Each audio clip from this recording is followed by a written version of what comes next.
ওকে, good morning সবাইকে। আমার কথা শোনা যাচ্ছে? সবাই শুনতে পাচ্ছ? জি স্যার। শুনতে পাচ্ছি।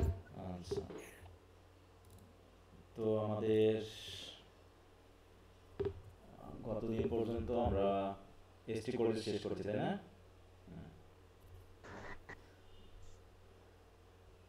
জি স্যার। আর আজ থেকে আমরা শুরু করব হচ্ছে লর্ড বায়রনের ডন জুয়ান। স্যার, হ্যাঁ, বলো। দ্য লায়ন অ্যান্ড দ্য জুয়েলের ব্রিফ কোয়েশ্চেন 8 নম্বরটা একটু দেখবেন। কি সমস্যা বিট করছে না?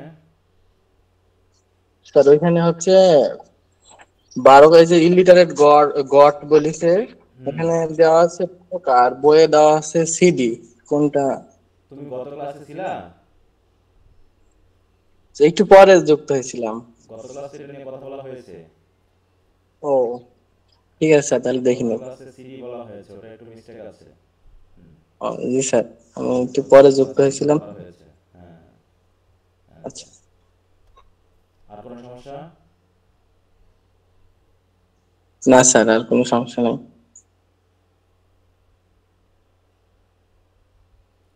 আর অন্য কারো কোনো সমস্যা? আচ্ছা, এমনি পড়াশোনা চলছে তো? জি সবার স্যার। নাকি থেমে আছে?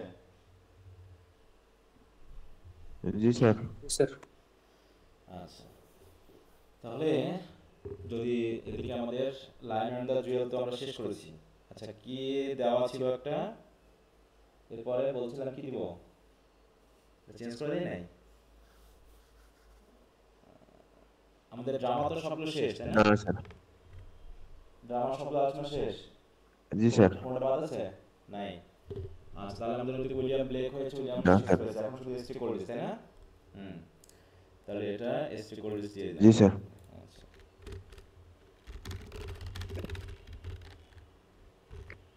এসটি কোল্ডিস 16।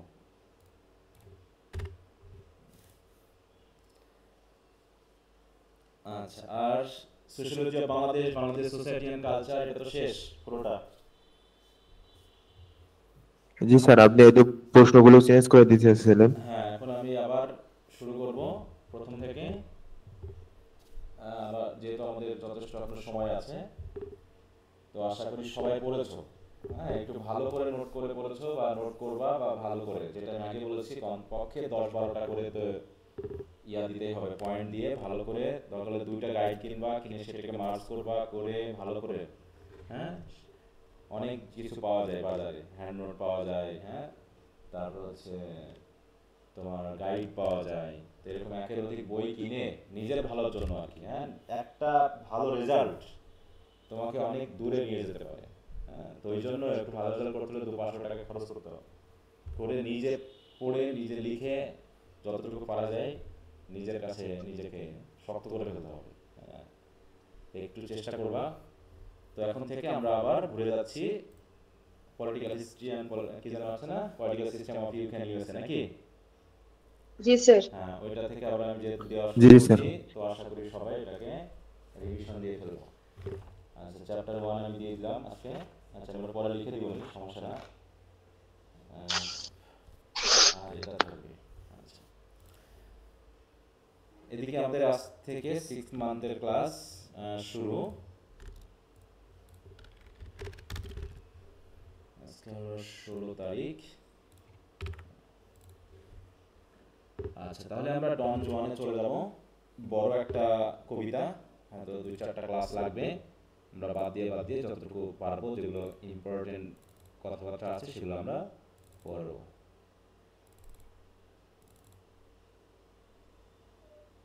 ফার্স্ট ইয়ারে চলে গেলাম, ফার্স্ট ইয়ারে।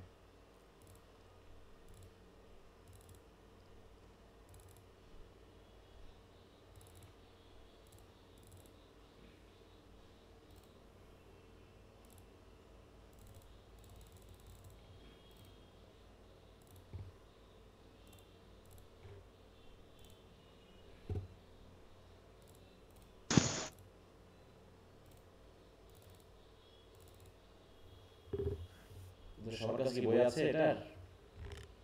জি স্যার জি স্যার জি স্যার জি স্যার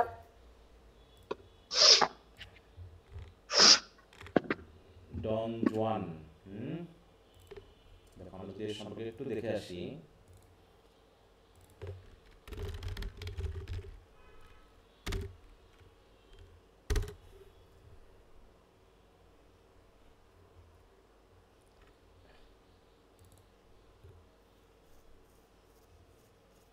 এই যে আমাদের হিরো, হ্যাঁ, Don Juan, also known as Don Giovanni Italian.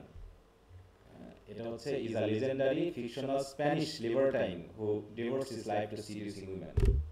হ্যাঁ, এটা হচ্ছে ওই দিক থেকে, ঠিক আছে তো।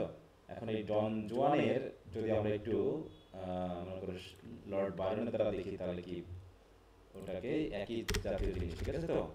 তোমরা এটা দেখতে পারো, কোনো ভিডিও টিডিও আছে কিনা, হ্যাঁ,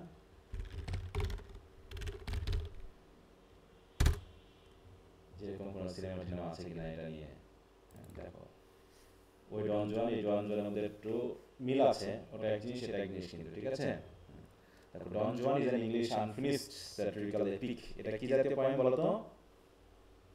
এপিক ওয়ার্ড কাইন্ড বলা হয়, ঠিক আছে তো। রিটেন বাই লর্ড বায়রন এত that portrays the Spanish folk legend of Don Juan. Spanish, ওটা হচ্ছে ইটালিয়ান। দেখো, হ্যাঁ, এই যে এটা যেটা দেখছিলাম, হ্যাঁ, এই যে ডন জুয়ান also known as is a legendary fictional Spanish libertine who devotes his life to seducing women. হ্যাঁ, আচ্ছা, 2 এর পরে ভার্বটা আইনজি কেন বলো তো? 2 এর পরে ভার্বটা আইনজি কেন? স্যার এটা তো স্যার টু প্রিপোজিশন। আচ্ছা, প্রিপোজিশন কার সাথে এসেছে? প্রিপোজিশন স্যার ইনফিনিটিভ কার সাথে? স্যার ডেভোট টু, এটা তো উৎসর্গ করা। ডেভোট টু। হ্যাঁ ডেভোট টু। হ্যাঁ, মানে এখানে মানে নিজেকে নিয়োজিত করা হয় এরকম আর কি। হ্যাঁ, হচ্ছে জি স্যার। এখানে হচ্ছে কি legend, the folk legend of Don Juan, not as a womaniser as historically portrayed. তাহলে এখানে যেমনটা দেখানো হয়েছে যে তার কাজই ছিল হচ্ছে সিডিউসিং উইমেন। সিডিউস করা মানে কি? হ্যাঁ, মানে প্রলব্ধ করা বা খারাপ কাজে কাউকে ইয়ে করা। খারাপ কাজে জড়িত করা। তার কাজই ছিল এটা। এটা হচ্ছে ইটালিয়ান, তাই তো, আর এদিকে হচ্ছে স্প্যানিশ মেইনলি এটাকে গল্পটা। সেখান থেকে কিছুটা নিয়ে এখানে করা হয়েছে, কিন্তু ওই ডন জুয়ানের মতো না এটা। হ্যাঁ, বলছে কি bard as a victim easily seduced by women, কিন্তু এখানে যে ডন জুয়ান হয়েছে সেটা আবার উইমেনদের দ্বারা সিডিউসড হচ্ছে, সেটা এখানে বোঝানো হচ্ছে। Don Juan is a poem written by, দেখো এটা আবার কোন ইয়াতে লেখা, স্ট্রেঞ্জার ফর্মে লেখা। দেখো অটাভা রাইমা, তাই না? অটাভা রাইমা কি? দেখো ottava rima is a rhyming stanza form of Italian origin. এটা দিয়ে কি বোঝায়? দেখো অটাভা রাইমা কি, কয়টা লাইন থাকতে পারে? 8টা। দেখো এখানে হচ্ছে ottava rima is an 8 line poetic stanza with the rhyme scheme of AB AB AB CC শেষে, typically written in iambic pentameter. It originated in Italy and became popular in English literature during the Renaissance. The form is characterized by its alternating rhymes for the first 6 alternative mangi পরপর AB AB, এটা হচ্ছে alternate, হ্যাঁ, একটা এরকম, and concluding couplet, এবং concluding couplet মানে কি? কাপড় মানে আমরা জানি টু লাইন স্টেঞ্জার, তাই তো। টু লাইন স্টেঞ্জার যেখানে দুইটা রাইম মিলে যাবে, মানে দুইটা রাইমস মানে রাইম করবে আর কি, এবং আয়াম্বিক পেন্টামিটারে হবে, হিরোইক কাপলেট হলে পারে। তা the form is characterized by its alternating rhymes for the first 6 line. এগুলো খেয়াল রাখো ব্রিফ কোশ্চেনের জন্য বিশেষ করে। তাহলে আমরা অটাভা রাইমা দেখলাম, মানে হচ্ছে 8 line stranger specially in iambic pentameter, and they have the rhyme scheme of AB AB AB CC. The first 6 lines having alternative rhyme and the couplet is rhyming together. এরকম, হ্যাঁ, এটা ইটালিতে যাও, ওটা মনে রাখো। তাহলে বায়রনস ইউজ, বায়রন কিভাবে ইউজ করেছে? দেখো Lord Byron famously used ottava rima in his satirical epic poem Don Juan, showcasing its ability to accommodate both serious and comic tone. তাহলে একই সাথে সিরিয়াস এবং কমিক টোন এটার সাথে অ্যাড করার জন্য। আচ্ছা, ভেরি গুড। তাহলে আমরা দেখলাম ডন জুয়ান হচ্ছে একটা স্যাটিরিক্যাল এপিক পোয়েম, নাকি? স্যাটিরিক্যাল এপিক। এখন এপিক কি জিনিস? এপিক আর এপিক কি জিনিস এটা? এটা তো অনেকগুলো বলো এপিক কি? মহাকাব্য, হ্যাঁ মহাকাব্য। তাহলে এটা দিয়ে কি বোঝায়? যেটা একটা যুদ্ধকে কেন্দ্র করে বা কোনো একটা বড় অনেকগুলো এপিক সরি আমি এপিক অ্যান্ড ইটস ফিচার্স দেখি। তাহলে এপিকটা কি? আ লং ন্যারেটিভ পয়েম, ঠিক আছে তো? আচ্ছা এপিক পয়েমটা কি? এটা সাবজেক্টিভ না অবজেক্টিভ? আমরা ফার্স্ট ইয়ারে পড়েছিলাম। এপিক পয়েম কি অবজেক্টিভ। অবজেক্টিভ। ড্রামা, তাই তো? অবজেক্টিভ, তাই না? ওখানে আমরা এপিক পেয়েছি, তারপরে ড্রামাটিক পয়েম পেয়েছি, এগুলো। তাহলে an epic is a long narrative poem that celebrates the heroic deeds and adventures of a hero or a group of heroes. তাহলে এখানে একটা হিরো থাকবে যার হিরোইক ডিড নিয়ে আলোচনা করা হবে এবং তাকে বিশেষ সেলিব্রেট করা হবে বা তার প্রেইজ করা হবে। এই পয়েন্টগুলোকে বলা হচ্ছে কি? Epic poem. এটা বা একাধিক হিরো। হ্যাঁ একাধিক হিরো থাকতে পারে। It typically features a vast setting, বিশাল বড় হয়, এর মধ্যে সুপারন্যাচারাল এলিমেন্ট থাকে and a style that is formed and elevated, এবং এটা এক ধরনের গ্র্যান্ড স্টাইল বলা হয়। এপিকের স্টাইল থাকে গ্র্যান্ড। দেখো ফিচারগুলো যদি আমরা একটু দেখি তাহলে কি হচ্ছে? লেন্থ এন্ড স্কোপ, এটা নিয়ে কিন্তু তোমার শর্ট নোট বা হচ্ছে শর্ট কোশ্চেন আসতে পারে, বা হচ্ছে ব্রিফ কোশ্চেন আসতে পারে। What is epic, what kind of poem is Don Juan, তাই তো? What are the features of an epic, describe the features of an epic, এরকম থাকতে পারে। তা লং মানে লেন্থটা কেমন হবে? খুব লং হবে, এবং স্কোপ হবে কি? বিশাল, মানে ন্যারেশনটা করার বা আলোচনা করার বিশাল একটা স্কোপ থাকবে। Epics are extensive narratives often divided into multiple books. তাহলে আমরা পড়তেছি কয় ক্যান্টো? বলো তো। One canto. তাই তো? ওয়ান ক্যান্টো, হ্যাঁ।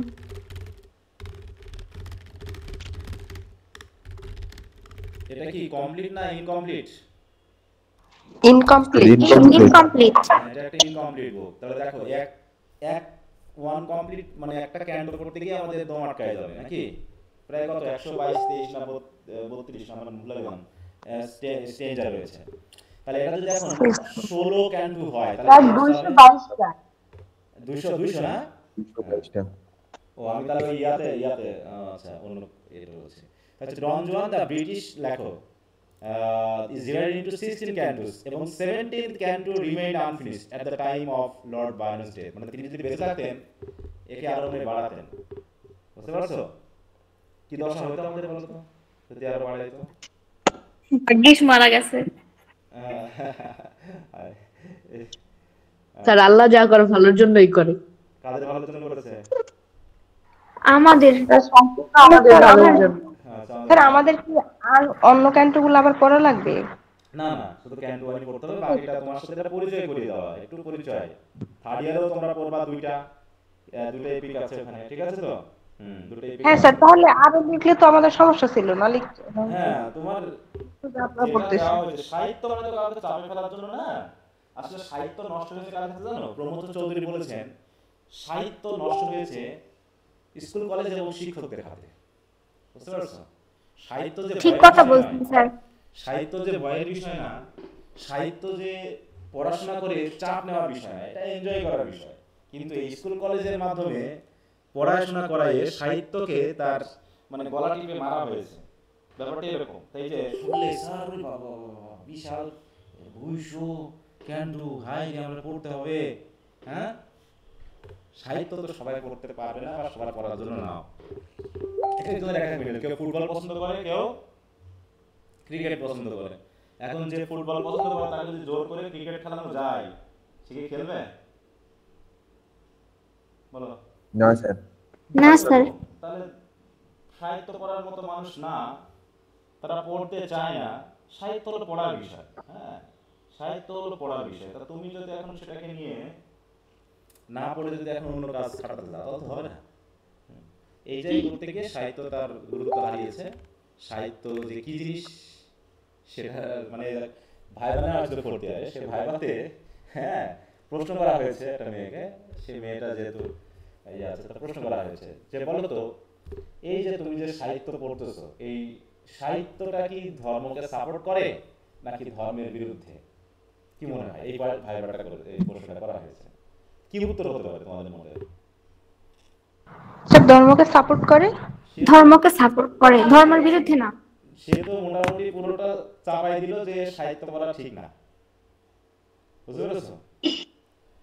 ফোর্থ ইয়ারে পড়া একটা মেয়ে সে বললো যে স্যার এটা ধর্মের সাথে যায় না, সাহিত্য আমাদের পড়া উচিত না। ফোর্থ ইয়ারে পড়ে এই কথা বললো, বুঝতে পেরেছো? কেমন হয় বলো? স্যার যে যেভাবে নেয় ঠিক আছে, এরা ধর্ম বিরুদ্ধে যে কি হলো, কোথায় যে ধর্ম বিরুদ্ধের কথা বলা হয়েছে, হ্যাঁ? সবাই যদি ভাবতো যে সাহিত্য আর কিছুই না। হ্যাঁ, সাহিত্য যদি ধর্ম বিরুদ্ধে হতো তাহলে ভালোই হতো, তাহলে তো আমরা এই কাজগুলো করতাম না। সাহিত্য যা বলে তা তো আমাদেরই কথা বলে নাকি? না সাহিত্য অন্য গ্রহ থেকে নিয়ে আসা হয়েছে? হ্যাঁ, আমাদের গুলোই বলে। এই যে এক বাবা তার মেয়েকে ফেসবুকে ভাসতেছে না, হত্যা করে আত্মীয়র নামে দোষ দিয়ে, এটা যদি এখন একটা সাহিত্যকরণের মাধ্যমে একজন রাইটার লেখে, তাহলে পড়লে আমরা রাইটারকে দোষারোপ করবো, তাই না? যে রাইটার এত খারাপ, এত কিছু লিখছে, কিন্তু ওটা যে আমাদেরই কথা। রাইটার শুধু আমার সামনে ক্যামেরা দিয়ে তুলে ধরেছে, অন্যরা ক্যামেরা ছবি দিয়ে তুলে ধরে, রাইটার তার ওয়ার্ড পিকচার দিয়ে তুলে ধরে। হ্যাঁ, এই যে ডন জুয়ান যেটা পড়বো, এটা ধরে আমরা ভাববো হায় রে রাইটার কি কথা বলতেছে, কিন্তু এগুলো কি আমাদের দেশে হচ্ছে না? বলো। হচ্ছে স্যার, এটা জি স্যার হচ্ছে। মানে প্রথম থেকেই হয়, সৃষ্টি শুরু থেকেই হয়। নিয়ে পালিয়ে যাচ্ছে, হ্যাঁ, তারপরে বউ, তারপরে হচ্ছে শাশুড়ি জামাইয়ের সাথে পালিয়ে যাচ্ছে, হচ্ছে না এগুলো কাহিনী? বলো।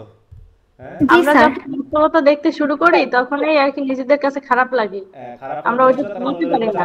ঠিক আছে, যখন আমাদের কাছে মনে হয় তখন আমরা অন্যের উপর চাপিয়ে দিই। হ্যাঁ, যেন আমি এগুলো বুঝতামই না, আমি এগুলো কোনো শুনিনি, আমি যেন এগুলো দেখিনি, হায় হায় সি সি, ধর্ম গেল, জাত গেল, সব চলে গেল। হ্যাঁ, হ্যাঁ স্যার, ওইটাই। তখন কেউ আর বাস্তবতা দেখে না, দেখে রাইটারের মেন্টালিটি। হ্যাঁ হ্যাঁ, রাইটার কি না কি সেটা তুলে ধরতে, সেটাকে বোঝো তুমি কি করতেছো। হ্যাঁ, তোমার দিকে আঙুল যাচ্ছে কিনা, রাইটার যে লিখেছে এটা কি তোমার দিকে যাচ্ছে আঙুলটা, সেটা একটু খেয়াল করো। এই যে আমরা এর আগে যে লায়ন এন্ড দ্য জুয়েল পড়ে আসলাম, তাই না? এখানে কি বলা হয়েছে? একটা সমাজ, একটা অবস্থানকে তুলে ধরা হয়েছে। এখানে এখন আমরা যখনই দেখতেছি হাই হাই হাই হাই হাই সি সি সি কি বলে। হ্যাঁ, আচ্ছা, একজন মেয়ে প্রশ্ন করেছিল একটা, সে আছে কিনা ক্লাসে আমি জানি না, সে একটা বিষয় বুঝতেছে না, একটা বিগ কোশ্চেনের উত্তর বোঝেনি, যে who is the first husband of সাদিকু? Who is the first husband of সাদিকু? কে? বারুকার ফাদার। এখন বারুকার বাবা। বারুকার ফাদার। ও বলতে স্যার এটা কিভাবে হয়, এটা কিভাবে হয় ফার্স্ট ওয়াইফ? সে যেহেতু বারুকার ওয়াইফ, তাহলে ফার্স্ট হাজবেন্ড ওকে কি কাম করে হয়? তার মানে কি সে আমাদের সাথে ছিল? ও মনে হয় পরেই। না স্যার, বলেছিলেন ক্লাসে। হ্যাঁ, এটা নিয়ে কথা বলা হয়েছে, আমরা একটু হেসেছিও ক্লাসে নাকি, যে কিভাবে কি হয়েছে, আর ফার্স্ট হাজবেন্ড ফার্স্ট ওয়াইফ হিসাবে কি, বা হচ্ছে তোমার ফার্স্ট হাজবেন্ড কি। হ্যাঁ, যদি বলা হয় যে বারুকার ফার্স্ট ওয়াইফ কে, তখন হবে কে? বারুকার ফার্স্ট ওয়াইফ সাদিক। সাদিক। আর সাদিক ফার্স্ট হাজবেন্ড। ওকে কি তাই না? ব্যাপারটা এরকম। হ্যাঁ, এখন যদি বলা হয় বারুকার লাস্ট ওয়াইফ কে হলো, এখানে কন্ডিশন আছে, কে হলো বলো? স্যার ফেব্রুয়ারি, ওই যে কি হবে সিডি বলে তো নাকি আলো তো নাকি জানি একটা নাম ছিল যে আয়াতু দেওয়া আছে নাকি? আইলা তো। হ্যাঁ হ্যাঁ, আইলা তো। পর্বের শেষ পর্যন্ত কি দেখলাম? কার সাথে? সিডি কে তো বিয়ের সাথে। হ্যাঁ, এই জায়গাতে তোমাদের যদি এই কোশ্চেনের উত্তরটা আসে, তাহলে দয়া করে একটু এক্সপ্লেইন করে 2 লাইন লিখে দিবা, বুঝতে পেরেছো, যে তুমি জানো বিষয়টা। জি স্যার। হ্যাঁ, যে at the beginning of the story but till the end, ঠিক till the end of the story, Ailatu was the last wife, but when the drama finished we see that Sadiku went to marry Baruka নাকি? জি sir. এই জায়গা দিয়ে ছেড়ে দিবা, sir তাহলে বুঝবে যে তুমি কি বলতে চাইছো। এটা ওকে স্যার, এই যে ফার্স্ট ওয়াইফ এটাকে আরেকবার এক্সপ্লেইন করা যায়? আমি ক্লাসেও ছিলাম, মানে ওইটা শুনছি, কিন্তু ওই সময় অতটা মনোযোগী ছিলাম না, যে কারণে পুরোটা ধরতে পারিনি। মানে বুঝলাম না, আবার বলো ফার্স্ট ওয়াইফ কেন? হ্যাঁ, ওই যে না স্যার, ওই যে ও কি ওই যে ফার্স্ট হাজবেন্ড ওইটা আর কি। সাদিকুর। কিন্তু ধরতে না পারার কি আছে, তো শর্ট করে আমরা বলি না, আমরা বেশ হাসাহাসি করেছি, কিছু আলোচনা করেছি, তুমি বোঝো না? হ্যাঁ স্যার, ওই সময়টা আমি একটু মানে তুমি কি বুঝেছো এই ওদের বিবাহ সিস্টেমটা কি, বেলদের মানে বিবাহ সিস্টেম সম্পর্কে তুমি ড্রামাটা বলে কি শুনতা, কি বুঝলা?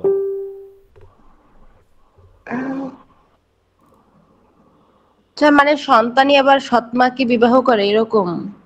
তুমি আমাকে প্রশ্ন করতেছো কেন? তোমার তো ক্লাসগুলো দেখে ভালো করে, তুমি যদি তো ক্লাসটা বোঝোনি তাহলে তুমি আবার ক্লাসটা রিপিট করেছো? না স্যার, স্যার ওই জায়গা থেকে একটু মানে ওটা পুরোপুরি বুঝছিলাম না, পরে আর দেখা হয় নাই। তাহলে ওটা কবে দেখবা, পরীক্ষার পরে? না স্যার। তাহলে তুমি বোঝোনি, তুমি জানো যে তুমি বোঝোনি, তাহলে তোমার আবার ক্লাসটা করা উচিত ছিল। আমি বলে দিচ্ছি সেটা সমস্যা না, কিন্তু এই যে দেখো আমাদের ওটা শেষ হয়ে গেছে অনেক দিন আগে, কিন্তু তার আমরা কোশ্চেন আনসার করে ফেললাম। ওটা পুরো 10-15 মিনিট টাইম লাগে কথা না একটু খুঁজে বার করতে, কিন্তু সেটা তোমার সময় হয়নি। ঠিক আছে, সিডি কে এই কথাটা বলা হয়েছিল, সিডি, যে তুমি খুবই ভাগ্যবান হতে যাচ্ছ। কেন? এখন যদি তোমাকে এই প্রশ্ন করো তুমি এর উত্তর দিতে পারবে না। কারণ স্যার বারকা এরপরে বিবাহ করবে না, তার মানে হয়তো বা বারকার সন্তানই আবার সিডিকে বিবাহ করবে, বারকা হবে সিডি হবে ফার্স্ট ওয়াইফ, এরকম। এটাই তো। হ্যাঁ, তো তুমি আমাকে যে প্রশ্ন করছো তার মানে তুমি কনফিউজড। হ্যাঁ স্যার, আমি একটু বুঝছি, পুরোপুরি বুঝছিলাম না এই জন্য আর কি। হ্যাঁ, তাহলে কনফিউশন নিয়ে পরীক্ষা হলে গেলে তো আর একটা আছে তোমাকে বলবে এটা না এটা, আর তুমি বলবে তাই তো, তো পণ্ডিত হয়ে যাবে। তো তোমার লাভটা কি হলো এত বড় ক্লাস করার? আমি যে টেক্সট পড়াচ্ছি তোমার লাভটা কি হলো? তুমি তোমার ভিতরে যদি ক্লিয়ার ধারণা না আসে ব্যাপারটা, টেক্সট পড়ার উদ্দেশ্য হলো তোমাকে একদম ক্লিয়ার ধারণা দিয়ে দেওয়া। হ্যাঁ, যে হবে বর্তমান বেলের যে লাস্ট ওয়াইফ হবে সে হবে কি ওই বেলের সবচেয়ে ফেভারিট ওয়াইফ, তাই নাকি? এদিকে যেমন সে ভালো হবে, দ্বিতীয়ত যখন তার বেল মারা যাবে, কারণ ওর বয়স অলরেডি কত, 12 বয়স কত, 62, তাহলে সে তো মারা যাবে। সিডির বয়স কত? সিডির বয়স দেওয়া আছে না স্যার, স্যার সিদির বয়স তো নাই, ডাকুলের ছিল 23 বছর মনে হয়। হ্যাঁ, কাছাকাছি, তাই তো, বা 20-22 এরকম। তাহলে এই বয়সের মেয়ে যদি এখন ওকে বিয়ে করে, তাহলে ও তো মারা যাবে আর 10-15 বছর পরে, মানে 20 বছর পরে মনে করে মারা গেল, 80 বছর বা 90 বছরই ধরলাম। তাহলে তখন তার বয়স হবে কত, 30-40 নাকি? 40 হবে। তাহলে 40-এও সে মোটামুটি ইয়াং। তখন বারকার যে ছেলে যদি থাকে তাহলে তার সাথে তার বিয়ে হবে, তাই তো? তাহলে ছেলের বয়স হচ্ছে 20, তাহলে বউয়ের বয়স হয়ে গেছে 40, ছেলের বয়স হচ্ছে মনে করা হচ্ছে 20 বা 22 বা 25, তাই তো? তাহলে সে হচ্ছে কি হেড ওয়াইফ হয়ে যাবে। এই সিরিজ হবে কি পরবর্তী বারকার সানের কি হেড ওয়াইফ। তার দায়িত্ব হবে পরবর্তী বিয়ের জন্য মেয়ে খোঁজা, পরবর্তী বিয়ে দেওয়া, এবং যাকে পছন্দ হবে, তাই তো, তাকে গিয়ে বলা যে তোমাকে পছন্দ হয়েছে, তোমাকে বিয়ে করতে চাই, এরকম ভাবে। তাহলে এটা তাহলে দুই দিকে সে সাকসেসফুল। একদিকে হচ্ছে সাকসেসটা কি, তার মধ্যে ভাগ্যবানটা কি, যে ফরচুনেট, যে সে লাস্ট ওয়াইফ হিসেবে ছিল হচ্ছে সবচেয়ে ফেভারিট এবং কাছের অন্দরমহলে থাকতে পারবে সে, তাই তো, আর অন্য ওয়াইফগুলো তো বাইরে থাকে। আর এদিকে সে আবার হেড ওয়াইফ হিসেবেও তার সাথে একটা ভালো সম্পর্ক থাকবে, কারণ সব দায়িত্ব সে পালন করবে। এইটা ক্লাসগুলো মনোযোগী হবে, আর কোনো কিছু বুঝতে না পারলে পরবর্তীতে তারপরেই ক্লাসটা দেখে নিবা। আচ্ছা স্যার, ঠিক আছে। জীবনের সবচেয়ে গুরুত্বপূর্ণ পার্ট কিন্তু পালন করতেছো। এই জায়গাতে যদি গুরুত্বহীন হও তাহলে তোমার জীবনটা যেমন হওয়া তেমনই হবে। কিন্তু যেটা আমি সবসময় একটু বলি, এটা একটা warning, this is not a, হ্যাঁ মানে কি বলবো, এটাকে খারাপভাবে নেওয়ার কিছু নেই। ছাত্র জীবনের মতো গুরুত্বপূর্ণ সময় আর নাই, এবং এই সময়ে সবচেয়ে গুরুত্বপূর্ণ কাজটা হচ্ছে তোমার পড়াশোনা করা। জেগে, ঘুমিয়ে, স্বপ্নে, হ্যাঁ, বাথরুমে, গোসলখানায় গেছো, সেখানে গোসল করতে করতে তোমার চিন্তা হবে কি যেন একটা পড়েছিলাম, মানে অসামাজিক ব্যাপারটাকে একটু নিয়ে আসবা সাথে সাথে, যে আমি এই সময়টাকে যদি তুমি ভালো মতো গোছাতে পারো তাহলে বাকি জীবনটা, হ্যাঁ সমস্যা থাকবেই, কিন্তু আমার কি সমস্যা নাই বর্তমানে? আমারও প্রচুর সমস্যা আছে, কিন্তু যে শারীরিক পরিশ্রম, অর্থনৈতিক টেনশন, এটা কি আমার আছে? এটা কিন্তু আমার নাই, বুঝতে পারছো? এখন হ্যাঁ, অর্থনৈতিক টেনশন অনেকে থাকবে, যে দেখা যাচ্ছে তার মাসে কোটি টাকা ইনকাম, তারও দেখা যাচ্ছে অর্থনৈতিক টেনশন যে আরো 2 কোটি কেন হচ্ছে না, হ্যাঁ, ওটা বাদ দিয়ে মানে সিম্পলি সংসার, তুমি যদি অভাবী থাকতা, গরিব থাকতা, তাহলে কি ধরনের কাজ হতো? আর তুমি এই জায়গাতে এসেছো, একটা সিকিউরড একটা ব্যাপার পেয়েছো যেটা তোমার অর্থনৈতিক টেনশনটা মুক্ত করেছে, ঠিক আছে? তো এখন ঝড় হোক, ঝঞ্ঝা হোক, করোনা হোক, যাই হোক, অন্তত তোমার পরিবারটা অন্তত না খেয়ে থাকবে না, ব্যাপারটা এরকম। একটা সিকিউর জীবন তৈরি নেওয়ার জন্য এটা জন্ম মৃত্যু তো বাকি সবকিছু তার হাতে, কিন্তু তারপরও নিজেকে পরিশ্রম করে সেই জায়গায়। আর পার্থিব সাকসেসের কোনো ভ্যালু নেই, এটা আমি খুব একটা মাপি না যে আমাকে সাকসেসফুল মনে করতে হবে, থাকতে হবে, সাকসেস কি এটা। আর সাকসেস অন্যের চোখে দেখা যায়, সাকসেসকে নিজের চোখে ইয়া করা হয়, ধরা দেয়? বলো, সাকসেসকে নিজের চোখের জন্য না স্যার, না স্যার, অন্যের জন্য তো এটা করা হয়। অন্যের চোখে সাকসেসফুল প্রমাণ করতে গিয়ে অনেক কিছু নিজের আবেগ ইচ্ছাকে আমরা নষ্ট করে ফেলি। অন্যের চোখে সাকসেস, কিন্তু অন্যের চোখে সাকসেসফুলটা হচ্ছে মিথ্যা আমার কাছে মনে হয়। সবচেয়ে নিজের কাছে তুমি সাকসেসফুল যদি মনে করো, সাকসেস মানে হচ্ছে তুমি যদি চিন্তাহীন থাকতে পারো, সুখে থাকতে পারো, ভালো করে ঘুমাতে পারো, সকালে যদি ঘুম থেকে ভালো মতো উঠতে পারো, ঠিক আছে? তো এইটুকুই হচ্ছে আমার কাছে মনে হয় সাকসেস। এর থেকে বাকি যেগুলো আসে এগুলো অন্যের চোখে সাকসেস দেখানোর জন্য চেষ্টা করা। কারণ তুমি যদি কোটি টাকা ইনকাম করো, সেই কোটি টাকা ব্যাংকে থাকবে বা সম্পত্তিতে থাকবে, তুমি যেটা ভোগ করতে পারবে না। কারণ তুমি যে সম্পদ গড়ে দেবে তার 80% অপচয় হবে। তোমার যে সন্তানরা আছে তারা অপচয় করবে, যে তুমি খেয়ে না দে এনজয় না করে তুমি যা রেখে গেছো, সেই 80% সম্পদ তোমার সন্তানেরা এমনিতেই নষ্ট করবে। যেটা তুমি করতে ভয় পেয়েছিলে, যেটা তুমি তোমার নিজের জন্য করনি, সেটা তোমার সন্তানেরা এসে নষ্ট করবে। বুঝতে পেরেছো? তো এই জন্য যে ওই সাকসেসের কথা আমি বলতেছি না, কিন্তু পড়াশোনা করে যে নিজের সন্তুষ্টির ব্যাপার। আর সাকসেসটা আসলে মানুষ আরেকটা বিষয় হলো নিজেকে নিয়ে বেশি চিন্তিত থাকে, নিজের বিষয়টা নিয়ে বেশি ভাবে। আমার মনে হয় না মানুষ শুধু তার সন্তানের জন্য করে বা মানুষ শুধু তার নিজের পরিবারের জন্য করে। আমার মনে হয় মানুষ প্রধানত তার নিজের জন্য করে। এর একটা ফলাফল হিসাবে তার পরিবাররা পায়, ঠিক আছে? তো এই যে আমি যা করতেছি এটা কার জন্য করতেছি বলো? এত কিছু আমার দরকার ছিল না, এটা আমার সন্তুষ্টির জন্য করতেছি, আমার ভালো লাগার জন্য করতেছি, ঠিক আছে? সাহিত্য পড়াটা আমার কাছে ভালো লাগে এবং এটা আমাকে মানে যদি আমি মনে হয় যে এক সপ্তাহ ছুটি গেছে বা আমি পারতেছি, তখন আমার কাছে মনে হয় যে একটা অস্বস্তি বোধ করে, সময় কাটে না। কারণ আমি একটা অন্য ধরনের ব্যাপার ছেলে, আমি আবার বেশি বন্ধু বান্ধব দিয়ে মানে আমি খুব বন্ধু পাগল ছিলাম, কিন্তু এমন কিছু বন্ধুত্বের দ্বারা শিকার হয়েছি যেগুলো এখন আমার মানুষের সাথে পরিচিত হতে ভয় লাগে, নতুন কোনো মানুষের সাথে পরিচিত হতে ভয় লাগে যে এই লোকটা আমার কাছে খারাপ হয়ে যাবে।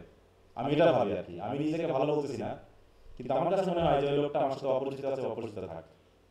কারণ অধিকাংশ মানুষের আমি খারাপ আচরণ দেখছি এবং প্রচুর খারাপ দেখছি, বুঝতে পেরেছো? 500 টাকার জন্য আমি খারাপ আচরণ করতে দেখছি, এরকম আর কি বিষয়টা। স্যার চুপ উল্টাই দেয় না, এখন 1 সেকেন্ডও লাগে না, 1 সেকেন্ড মানুষের মন যত পরিচিত কম হওয়া যায় ততই ভালো, যত কাছাকাছি কম হওয়া যায় ততই ভালো। অতএব অপরিচিত থেকেই গল্প করো, মজা করো, আনন্দ করো, শেষ হয়ে যাক, আমার কোনো দরকার নেই। ওকে, যাক, অন্য কথা ফেললাম আমরা আজকে একটু। আমরা তাহলে চলে যাব হচ্ছে টেক্সটে। আমরা আগে প্রথমে টেক্সটটা পড়ে ফেলি, আর টেক্সট পড়তে গিয়ে আমরা অনেক রেফারেন্স পাবো।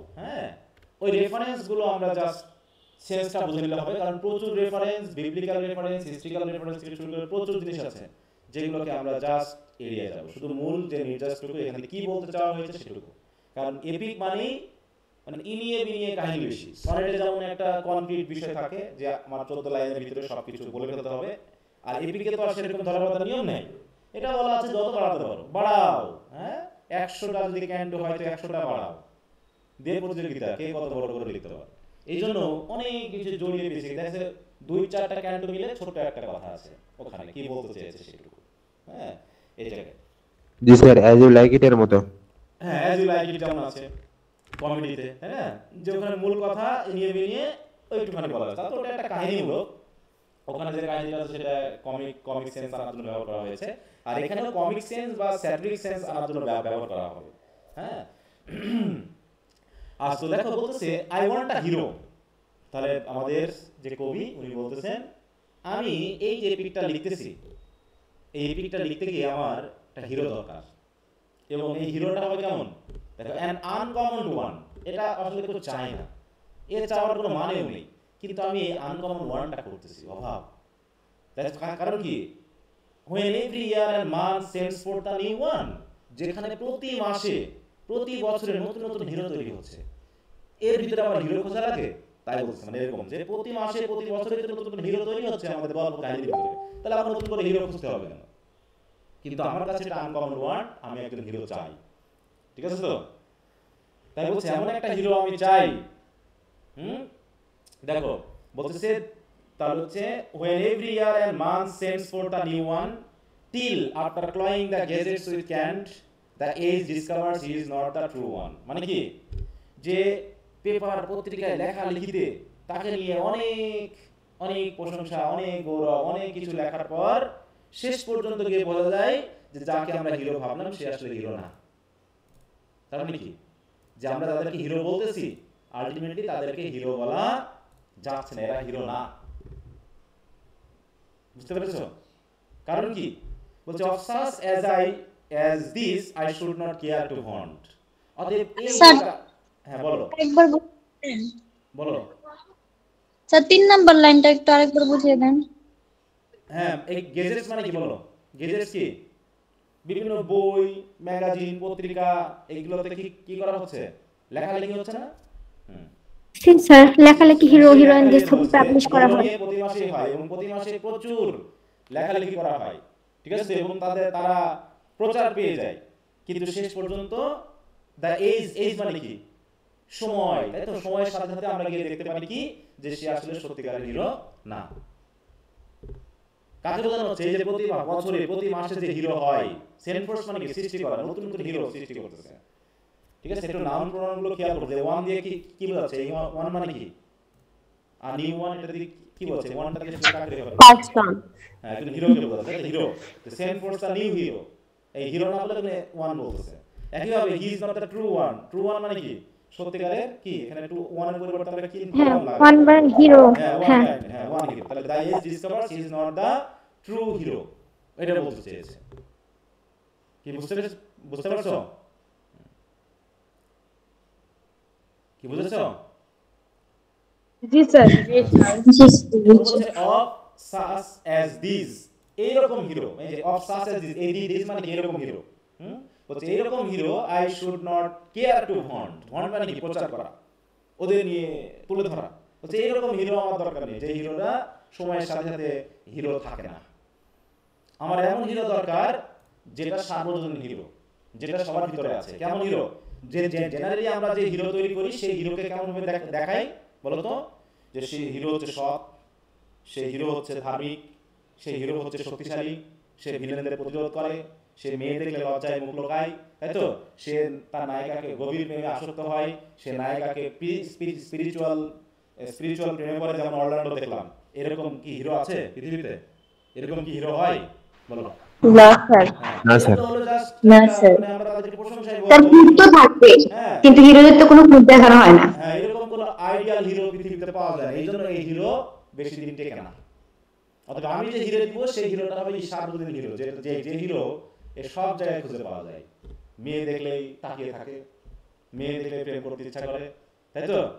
এরকম আর কি, যে চালাকি করে, যে চিটিংবাজি করে, এই হিরো আমার দরকার, যে হিরোটা আমাদের সমাজের ভিতরে আছে। এমন হিরো আনবো না যে হিরোকে কোথাও খুঁজে পাওয়া যায় না। ওটা আইডিয়ালিস্টিক হিরো নিয়ে আমি আলোচনা করতে চাচ্ছি না। কথা বুঝতে পেরেছো? এটা হচ্ছে আমার আনকমন ওয়ার্ড।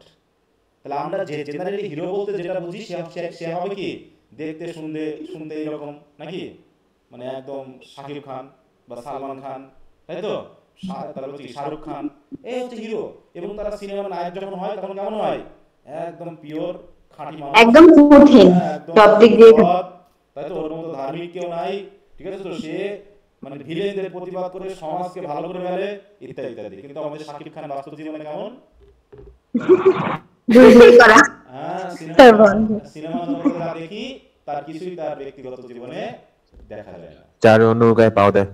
হ্যাঁ তা ঠিক এরকম বলছে। এরকম হিরো নিয়ে আমি ভন করতে চাচ্ছি না, এইটাও নিয়ে হিরো নিয়ে আলোচনা করতে চাচ্ছি না। আমি এমন হিরো চাই যে হিরো আমাদের মতো হবে, আমরা যা চাই, যাতে আমার এই হিরোকে প্রত্যেকটা মানুষের সাথে খাটানো যায়, প্রত্যেকটা মানুষের সাথে যেন তার বৈশিষ্ট্যগুলোকে প্রয়োগ করা যায়। সুতরাং I therefore take our ancient friend Don Juan. সুতরাং আমার হিরো হিসাবে আমি কাকে নিয়েছি? শব্দের অর্থ কি এই জায়গা? বলো। বন্ড। আমার কথা শুনে তুমি বুঝতে পারছো না যে কি হতে পারে? কি তুমি বলো? স্যার তো বললো তখন প্রচার করা। হ্যাঁ, প্রচার করা। প্রশংসা করা। এটা সেন্স বোঝো ভাই, বুঝতেছো না? তাহলে এখানে আমি যে কথাটা বললাম, এখানে কথাটা কোথা থেকে খাটলো যে প্রচার করা, প্রশংসা করা, তুলে ধরা, এটা কোন ওয়ার্ড হতে পারে বলো তো? এখানে এমন আর কোন ওয়ার্ডটা আছে যেটা দিয়ে কথা তুলে ওঠাতে? কি কথা বুঝতে পেরেছো? হ্যাঁ বলো। কেউ কিছু বলছো? সাওয়া হ্যাঁ, কেউ কিছু বলতেছো? তোমরা কথা বলো না সাথে সাথে।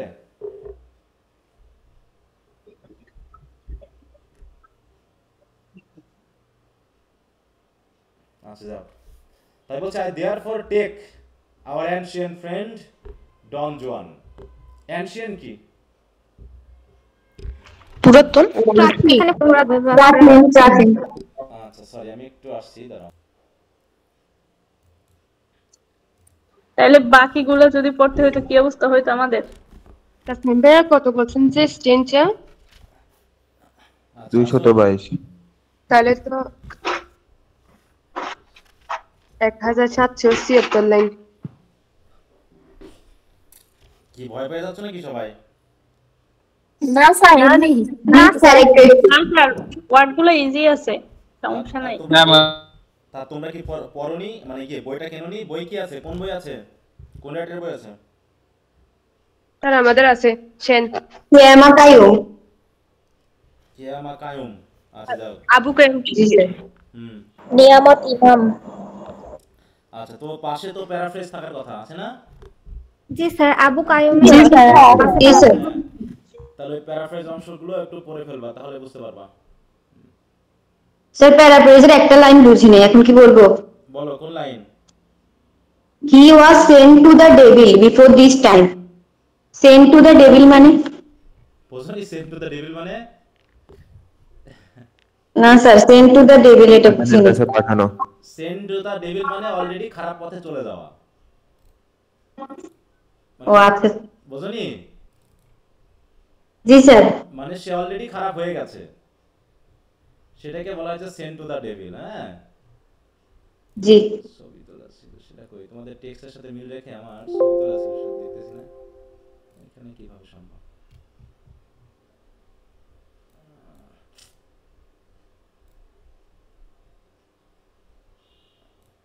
আচ্ছা তো যাক। ওকে, তাই বলতেছি কি I therefore take our ancient friend Don Juan. আমি আমার ancient friend, ancient মানে কি? অনেক আগের বন্ধু নাকি? হ্যাঁ, পুরনো একজন বন্ধু, যার সাথে আমার একসময় পরিচিতি ছিল, ঠিক আছে? এরকম বন্ধুকে আমার নায়ক হিসাবে দিলাম। We all have seen him in the pantomime sent to the devil somewhat ere his time. মানে কি ere his time মানে কি? বয়স হওয়ার আগেই পেকে যাওয়া, বুঝতে পারো? ইসলামাকা বুঝো? জি স্যার। মানে যে বয়সে যেটা হওয়ার কথা তার আগেই পেকে যাওয়া, আছে না এরকম? যে আমাদের সমাজে দেখা যাচ্ছে এখন তো ভরপুর। মেয়ের বয়স মনে করো বা 40, আর 17 বছরের এক ছেলে বা মেয়ে, সেই ছেলে হয়তো প্রেমে পড়ছে, এরকম আছে না আমাদের? ভাইরাল টাইরাল নাম টাম বলো না, হ্যাঁ? তো একটু বুঝে নাও যে কি বলতে চাওয়া হয়েছে। ছেলের বয়সে না, দেখা যাচ্ছে হয়তোবা ছেলের বয়সের সাথে মায়ের বয়সের মেয়ের হয়তো প্রেম হয়েছে, তাই বলছে সামহাট এর হিজ টাইম, মানে তার তো বয়স হবে, তাই না? সে বিয়ে শাদী করবে, প্রেম করবে, সেটা সমস্যা না, কিন্তু আগেই পেকে যাওয়া। ছেলে পরে 7, 8, 9-এ প্রেম করে, মনে করো। আসলে এরকম একটা হয়েছিল, কোন একটা কলেজের ম্যাডামের সাথে প্রেম করে, সে ম্যাডাম তো মোটামুটি আত্মহত্যা করলো, সুইসাইড করলো মনে হয়। তা নিয়ে ভাইরাল টাইরাল হয়ে কি অবস্থা, শেষে তো ম্যাডামটা সুইসাইড করেছিল। তো এই যে কাহিনীগুলো, এই কাহিনীগুলো কি আমাদের সমাজে নাই? বলো, এরকম ডন জুয়ান কি নাই? হ্যাঁ জি স্যার। তাই বলতেছে যে ডন জুয়ানকে চাই, যে এমন একটা হিরো চাই যে আইডিয়ালিস্টিক হিরো না, যে সত্যিকারের হিরো, হিরো হবে বাস্তব, তাই তো? তাই বলছে কি যে আমি, কারণ we all have seen him in the pantomime. Pantomime কি? মুখ স্যার অভিনয় করে। এটাও মুখাভিনয়, এটাও মুখাভিনয়। মানে সে এরকম অনেক চরিত্রে অভিনয় করেছে হয়তো বা, বিশেষ করে দেখবা যে যারা নাটক সিনেমায় অভিনয় করে তাদের এই জীবনটা এরকমই হয়। হ্যাঁ, মানে অনেকগুলোর সাথে প্রেম হয়, অনেকের সাথে বিয়ে হয়, এরকম হয় না? তো প্যান্টোমাইম মানে হচ্ছে দেখো dramatic entertainment originating in Rome. হ্যাঁ, বিশেষ করে রোমান মাইম মানে কি মুখাভিনয়, তাই তো? মানে শুধু মানে অঙ্গভঙ্গি দিয়েই এক্সপ্রেশন প্রকাশ করা হয়, মুখের কথা দিয়ে না। তাহলে the theatrical technique of suggesting action, character and emotion without words, only using gesture, expression and movement. হ্যাঁ, তো এরকম তাকে আমরা এরকম দেখেছি। হ্যাঁ, we all have seen him in the pantomime. তার বলছে send to the devil and somewhat এর ইজ টাইম। কেউ কি ইয়া করছো নাকি? দেখলাম হোয়াটসঅ্যাপে কে দিছো? ইয়া জি স্যার আমি। তোমার তোলা ছিল? জি স্যার 80 স্ট্যান্ডার্ড পর্যন্ত তোলা আছে, তোমাদের মানে 80 স্ট্যান্ডার্ড পর্যন্ত। আচ্ছা আচ্ছা, মানে তোমাদের বইয়ের সাথে মিলবে কিনা এই জন্য আমি ভাবছি। জি স্যার। এমনি মিলতেছে তো নাকি ভাষাগত? পিডিএফ তো জি স্যার। না।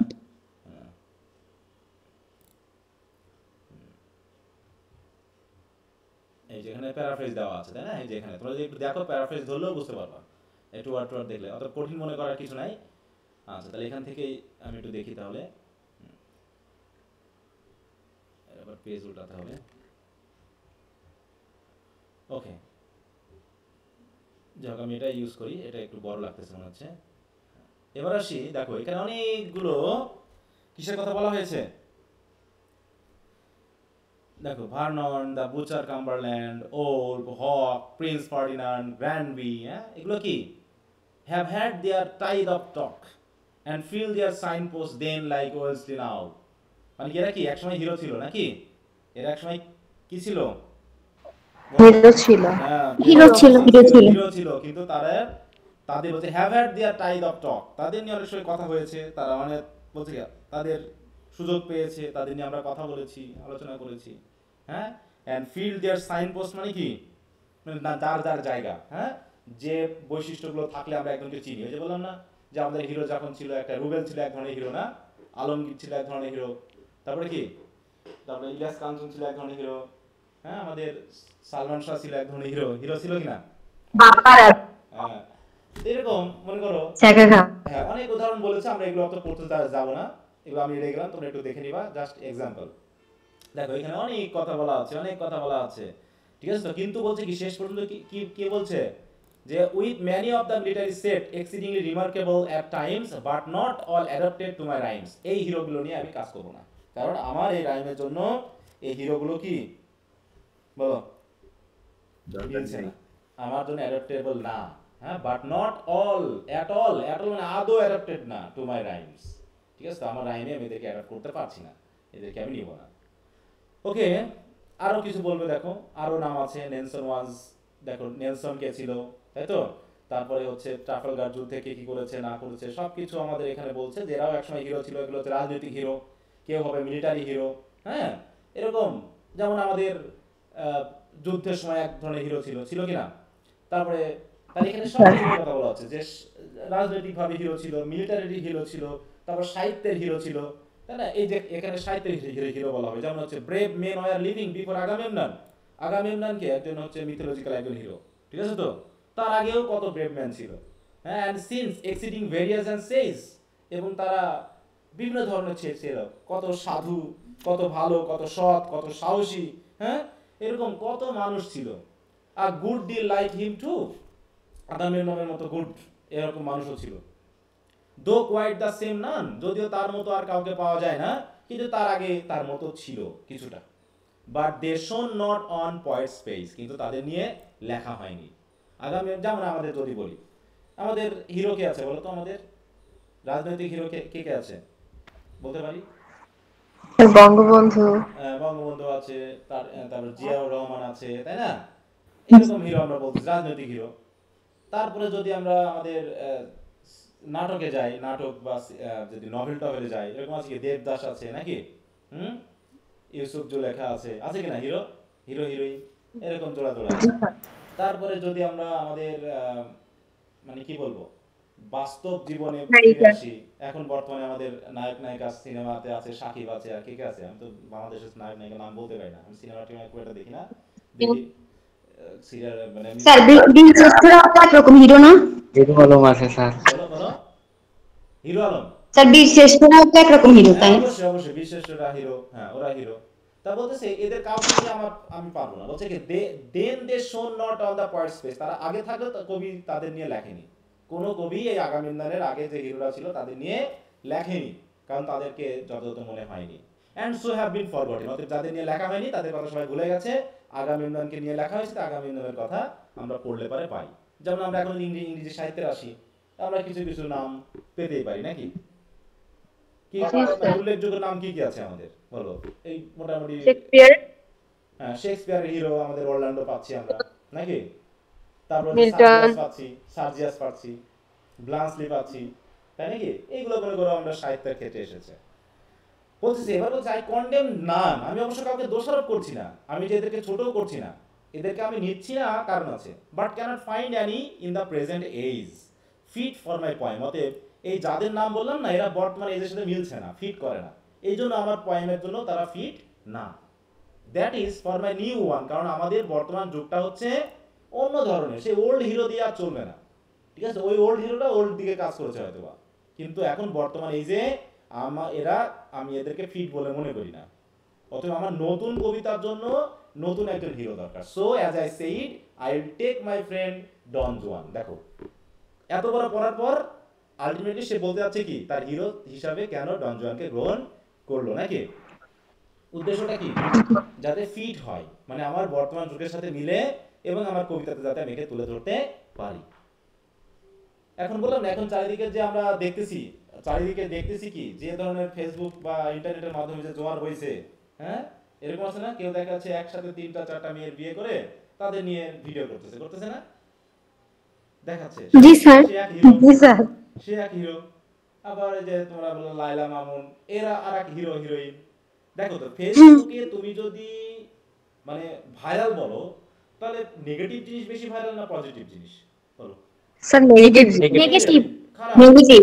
কারণ আমরা প্রধানত মানুষজন নেগেটিভকেই বেশি গ্রহণ করি, ঠিক আছে তো, ওই নিষিদ্ধ জিনিসের প্রতি আগ্রহ। করাপ্টিবল অ্যাক্টিভিটিস, আমরা করাপ্টিবল অ্যাক্টিভিটিগুলোকে নিজেরাও করতে ভালোবাসি এবং ওগুলোর প্রতি আমাদের আফসোসও হয়, যদি আমি হতে পারতাম রে, হ্যাঁ মনে মনে আমরা ধর্মের কথা ভাবতেছি, মনে মনে ধার্মিকতা দেখাচ্ছি, মানে কি বল বাইরে বাইরে মনে মনে না, আর ভিতরে ভিতরে আমার অন্যরকম চিন্তা ভাবনা, আমরা হিরো আলমকে নিয়ে ভাবতেছি, তাই তো, আমরা ওইগুলো নিয়ে ভাবতেছি, কে সমাজের জন্য, কিন্তু একজন ভালো জ্ঞানী ব্যক্তি, একজন ভালো সাহিত্যিক নিয়ে কে কে ভাইরাল হয়েছে বলো, একজন ভাইরাল সাহিত্যিকের কথা বলো, একজন ভাইরাল শিক্ষকের কথা বলো, একজন ভাইরাল সৎ রাজনীতিবিদের কথা বলো, কাফি স্যার, আছে কেউ? হ্যাঁ কাফি না স্যার। হ্যাঁ কেউ নেই। হ্যাঁ। সুতরাং এই ভালো জিনিস ভাইরাল হবে না, এটা আমাদের কাজে হয় না, কারণ আমরা মানুষরা, ওই কবি বুঝে গেছেন যে আমরা মানুষরা এমন হিরো আমার তৈরি করা উচিত যেগুলো মানুষ খাবে, ওই সকল হিরো এখন আর চলবে না, ওই বাংলা সিনেমা আগের যুগে সে বাংলা সিনেমা এখন আর কেউ দেখে না, দেখে বলো না। দেখে কি, এখন ছেলে মেয়ে এখন ওই টিকটক বা এই জাতীয় যা দেখে কোনো উপকার নেই, যা দেখে কোনো শিক্ষণীয় কিছু নেই, সেগুলো দেখেই সময় নষ্ট হচ্ছে। 3 ঘন্টা সিনেমা আমার দেখতে ভালো লাগছে না, কিন্তু ওই 15 সেকেন্ড 20 সেকেন্ড করতে করতে করতে 3 ঘন্টা কখন পার হয়ে গেছে আমি সেটা বুঝতে পারিনি, কিন্তু আমি 3 ঘন্টা সিনেমা দেখলে আরে বাবা এত বড় সিনেমা দেখার টাইম আছে, ধৈর্য আছে, কিন্তু তুমি ঠিকই ওই 3 ঘন্টা বসে এক জায়গায় ফেসবুক আর ইউটিউবে রিলস টানতেছো কখন 3 ঘন্টা চলে গেছে তুমি বুঝতে পারোনি, দিয়ে কি শিখলা তুমি, আলটিমেটলি তোমার মাথা গরম হয়ে গেছে, কারণ একবার এক একটা ফিলিং তোমাকে এনে দিচ্ছে, কখনো আবেগী, তাই তো প্রেমের আবেগ, কখনো দুঃখের, কখনো খুন, আর বেশিরভাগই ফেসবুক ইন্টারনেট, আমি তো পেপার বা এগুলো বাদ দিয়েছি এই কারণেই, কারণ এখানে নেগেটিভ সংবাদ বেশি পাওয়া যায়, আর নেগেটিভ সংবাদ সমাজকে আরো নেগেটিভ করে ফেলে, মানুষের মানসিক শান্তি নষ্ট করে, ঠিক আছে, সোশ্যাল মিডিয়া এখন বর্তমানে সেই কাজটা করতেছে। তো যাও, তো এখানে তুমি ভালো জিনিসের কদর দেখো, তো এখানেও তিনি রাইটার বলছেন ওসব জিনিস চলবে না এখন বর্তমানে, হ্যাঁ can't find any in the present age fit for my poem, অর্থাৎ আমার পয়েমে ফিট হবে এমন কাউকে আমি পাচ্ছি না। So as I said I will take my friend Don Juan. ঠিক তো,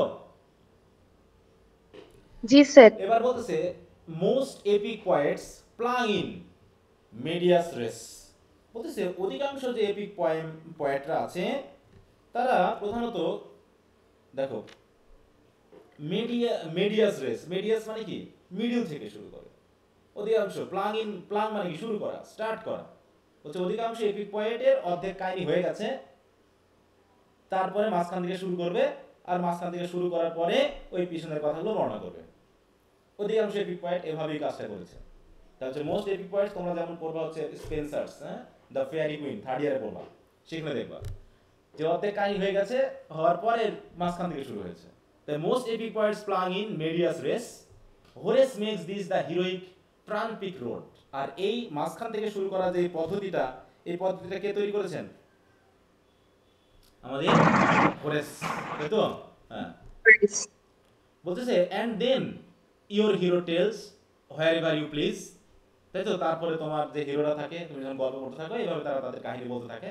and what went before, তারপরে ওই যে আগে যেগুলো হয়ে গেছে সেগুলোও তারা আবার নিয়ে আসে আর কি। What went before by way of episode, যেগুলো এপিসোডের মাধ্যমে বলা শুরু করে, মানে মাঝখান থেকে শুরু করে, তারপরে আগের কাহিনীগুলো গল্পের মাধ্যমে চলে আসে, পরের কাহিনীগুলো চলে আসে।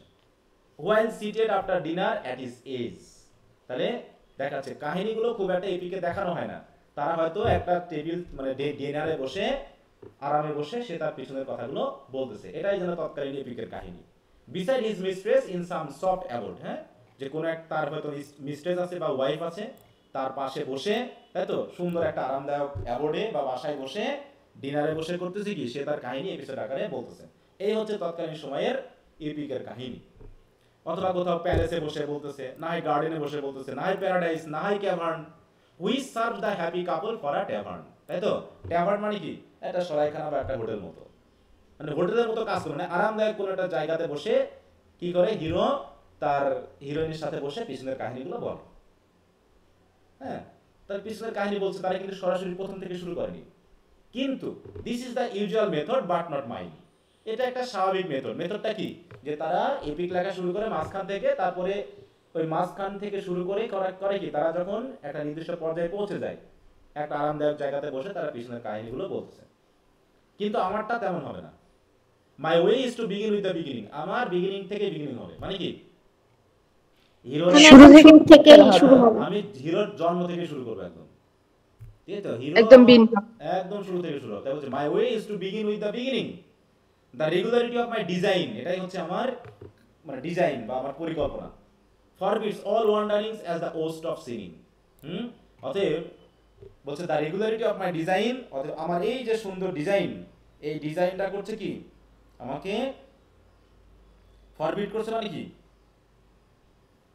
নিষেধ করা, নিষেধ করতে না দেওয়া। হ্যাঁ, forbids all wandering at the worst of sinning. Wander মানে কি বলতে এখানে, এই ওয়ান্ডার মানে কি স্যার, ওই যে ঘুরে মানে বলে আবল তাবল ঘুরে বেড়ানো, আবল তাবল কাহিনী বলা, ব্যাপারটা এরকম। আবল তাবল কাহিনী বলে, তাই তো, আমি আমার ডিজাইন বড় করতে চাচ্ছি না, মানে আমার কাহিনীটা হবে একদম বাস্তব কাহিনী, straightforward. And therefore I shall open with a line, অথবা আমি একটা লাইন দিয়ে শুরু করতে চাই। Although it cost me half an hour in spinning, যদিও এই লাইনটা স্পিন করতে, এই লাইনটা বানাতে আমার হাফ অ্যান আওয়ার লাগছে। কস্ট মি মানে কি, এখানে কোনো টাকা পয়সা ব্যয় করা না, সময় ব্যয় করার কথা বলছো, আমরা সময় ব্যয় করা, এটা বানানো, তৈরি করা, তাই তো? এই লাইনটা তৈরি করতে, এই লাইনটা তৈরি করে শুরু করতে আমার হাফ অ্যান আওয়ার টাইম লেগেছে। তারপরেও ন্যারেটিং সামওয়াট অফ ডন জুয়ানস ফল, তাহলে আমি কাকে দিয়ে শুরু করব? ডন জুয়ান আমাদের বাবা মা দিয়ে শুরু করব, and also of his mother if you would rather. হ্যাঁ, যদি তোমরা যদি চাও তাহলে আমি ওই ডন জুয়ানের বাবা এবং মায়ের কাহিনী দিয়ে শুরু করতে আমি চাই, কারণ এটা হচ্ছে আমাদের কি শুরু নাকি, two begin with the beginning. কারণ জন্ম থেকেই তো শুরু করতে হবে, তাহলে জন্মটা যদি বাবা মা না থাকে তাহলে কি জন্ম হবে, বলো? না স্যার। ওকে, এবার বলছে in Seville was he born, কে হিটা কে জায়গায়, এটা তো ডন জুয়ান না স্যার, ডন জুয়ানের বাবা, ডন জুয়ানের বাবা father. In Seville was he born a pleasant city, সেভিলটা কি খেয়াল রাখবেন, তো ব্রিফ কোশ্চেন আসলে সময় Why Seville is famous? In Seville was he born, a pleasant city, famous for orange and women, নাকি? যে সিটিটা কিসের জন্য বিখ্যাত? Orange and women. উইমেনের জন্য। He who has not seen it will be much to pity, বলছে এই শহরটা যে দেখেনি বা যায়নি কোনোদিন, তাহলে আসলে তার খুবই ভাগ্য খারাপ। তার আসলে কি মানে কি বলবো, মন খারাপ করার কথা নাকি? সে অবশ্যই মন খারাপ করবে, কেন গেলাম? বলছে who has not seen it will be much to pity, so says the proverb. লোকে এটাই বলে, এই প্রভাব মানে কিন্তু বাস্তবিক প্রভাব নয়, লোক মুখের কথা। লোকে এটাই বলে যে যারা এখন এই শহরটা দেখেনি তাদের আসলে ভাগ্য খারাপ। এন্ড আই কোয়াইট অ্যাগ্রি, এবং আমিও এতে অ্যাগ্রি করি যে আসলে এটা খুবই সুন্দর, প্লেজেন্ট একটা city. Of all the Spanish town is none more pretty, বলছে স্পেনে আরো যে সকল টাউন আছে এত প্রিটি না।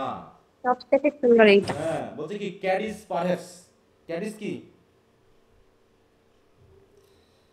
পারহ্যাপস ক্যাডিস নামের জায়গা আছে, এটা হতে পারে, but that you soon may see. আপনাদের কাছে মনে হতে পারে ক্যাডিসটা, কিন্তু আপনারা নিজেরাই বুঝতে পারবেন যে শহরটা কেমন সুন্দর। অতএব Don Juan's parents lived beside the river, তারা ওই শহরের নদীর পাশে একটা বাড়িতে তারা থাকতো। আর নোবেল স্ট্রিম, যে রিভারটা হচ্ছে কি একটা রিভার বলা যাবে না বড় চড়া টড়া, কিন্তু একটা মোটামুটি বেশ সুন্দর আকর্ষণীয় একটা নদী, ঠিক আছে তো? তার নাম কি? Call the গুয়াডাল কুইভির। গুয়াডাল কুইভির নামে এক স্ট্রিম আছে বা নদী আছে, সেই নদীর পাশে তারা একটা বাসায় থাকতো। তাহলে নদীর নামটা খেয়াল দেখো, তাহলে ডন। স্যার এখানে নোবেল স্ট্রিম বললো কেন? এটা কি পবিত্র ঝর্ণা বা নদী নাকি? না, ওইরকম না। মানে কি নোবেল মানে কি বলো? পবিত্র বলা মহৎ, না, হ্যাঁ মহৎ, আকর্ষণীয়, সুন্দর, তাই তো? বেশ স্মুথ, তাই তো? মানে মূল কথা হলো পজিটিভ সেন্সে, যেমনটা তুমি বুঝতে পারো। স্ট্রিম মানে এখানে মূলত আকর্ষণীয় বা সৌন্দর্যকে বোঝানো হচ্ছে। এখানে কি বলতে চাই যে এই গল্পের সাথে কি আসতে পারে, এই কথাটা গল্পের সাথে মিলিয়ে ভাববা যে এই ওয়ার্ডটার মিনিং কি আসতে পারে, ঠিক আছে? এখন তার বাবার নামটা জানি না, এবার তার বাবার নামটা জানবো। তাহলে নদীর নামটা খেয়াল রেখো এখানে, এবং শহরের নামটা খেয়াল রেখো, শহরটা বিখ্যাত খেয়াল রেখো। His father's name was Josie, এর উপর একটা চাপ দিতে হবে, ঠিক আছে? একটা ইয়া দেওয়া আছে জোসি। তা হচ্ছে ডন, অফ কোর্স। তাহলে কি হবে? ডন জোসি। তাহলে ডন তো অবশ্যই, ডন যেটা তার বংশীয় নাম নাকি? ডন জুয়ান, ডন জোসি, এরকম আর কি। আর ট্রু হিডালগো, এই হিডালগো শব্দটা কি? আর হিডালগো, হোয়াট ইজ হিডালগো? একটা গাছের নাম।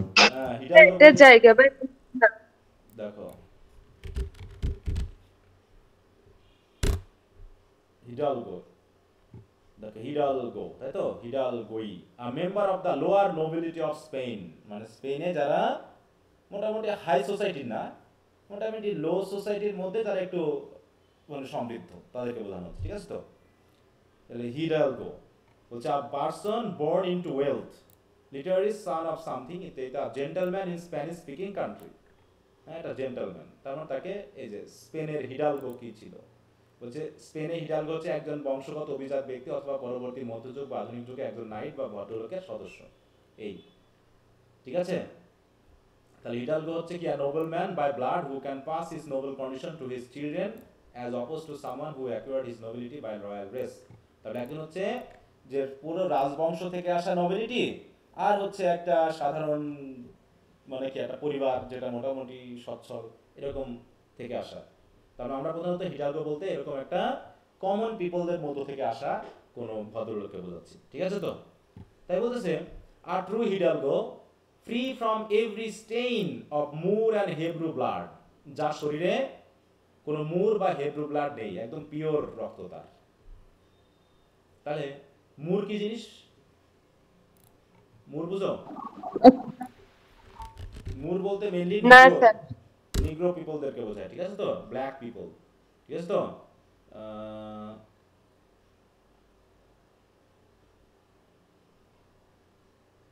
মুর মানে আবার ভার্ব হিসাবে দেখাচ্ছে তো, মুর মানে নৌকা টোকা বাঁধা, দেখি এই যেখানে মুর বলতে একটা জিনিস বোঝানো হচ্ছে, the name Moor is applied to unbaptized children meaning not Christian, বা এরকম কিছু, বা হচ্ছে দেখো মুসলিম ইনহ্যাবিটেন্টস অফ দ্য মাগরিব, মানে অনেকগুলো সেন্সে আছে। মূল কথা হলো যে মিক্স ক্যারেক্টার না, বিশেষ করে যে মরক্কোয়ান, হ্যাঁ, এদের মুসলিম পপুলেশনকেও মুর বলা হয়, বিশেষ করে স্পেন এবং পর্তুগালের, হ্যাঁ, মানে এদের রক্তের মিশ্রণ তার ভিতরে নেই। এবং হেব্রু ব্লাড, মানে মুর এবং হেব্রু ব্লাড কোনোটাই তার ভিতরে নেই, এরকম ফ্রি ফ্রম, মানে সে একদম ট্রু হিটার, মানে তার বংশীয়। যেমন হচ্ছে আমাদের যেমন বিভিন্ন উপজাতি আছে না, গারো, চাকমা, হ্যাঁ, তো মনে করো জি স্যার। চাকমা মেয়ের সাথে চাকমা ছেলের বিয়ে হলো, তাহলে কি কি ঘটনা ঘটলো? ওদের রক্ত কি কোনো স্টেইন হয়েছে না পিওর আছে? হ্যাঁ, Stain. Pure. কিন্তু যদি একজন চাকমা মেয়ে যদি কোনো বাঙালি ছেলেকে বিয়ে করে, তখন বাঙালি এবং চাকমার একটা কি হবে? মিক্স হয়ে গেল। মিক্স হয়ে যাবে। সংকর হয়ে গেল নাকি? ওটা সংকর হয়ে গেল, এটা কিন্তু মিক্স না। বুঝতে পারছো সবাই? জি স্যার।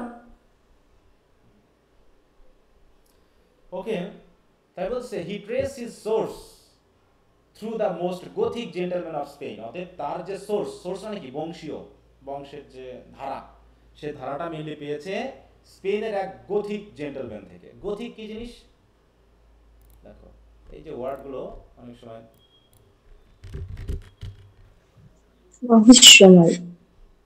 স্যার এগুলো ইমেজ দিয়ে গেলে একটু ভালো হয় না? বলো বলো। বলছি যে স্যার আপনি ইমেজ দিয়ে গেলে এগুলো হচ্ছে ভালোভাবে মনে থাকে। হ্যাঁ, সবগুলো তো ইমেজ দিয়ে বোঝা যায় না গো, যেহেতু এক্সপ্লেনেশন ছিল, এক্সপ্লেন দিয়ে বুঝতে হবে, ঠিক আছে? বলতে relating to the Goths or their extinct language. Goth তাহলে কি? গোথ হচ্ছে কি একটা এক ধরনের কি উপজাতি, তাই তো? এক্সটেন্ট হ্যাঁ ল্যাঙ্গুয়েজ। এটা হচ্ছে কি, হু belongs to the east Germanic branch of Indo European language family. তাহলে এই গোথ হচ্ছে সেরকম। যেমন আমরা পেয়েছিলাম না হিস্ট্রি পড়তে গিয়ে, ওল্ড ইংলিশ পিরিয়ডে কি ছিল? জুট ছিল নাকি, তারপর সেকশন ছিল, অ্যাংলোন ছিল, ওই রকম একটা মনে করো বংশীয় নাম, সেটাকে মিলে এখানে বোঝানো হয়েছে। তো তাই বলতেছে, তাহলে গোথ এটা কোন দেশের সাথে মানে শব্দটা রিলেটেড বলো তো? জার্মানিক। তার মানে দেখো হিস্ট্রি পড়ে আমরা বুঝতে পারছি তৎকালীন সময়ে এখন যারা উন্নত তাদের থেকে মনে হয় জার্মানরা একটু বেশি উন্নত ছিল নাকি সেই সময়ে, একটু সাহসী, হ্যাঁ, এবং উন্নত মোটামুটি তাদের ছিল বলে মনে হচ্ছে। ওকে,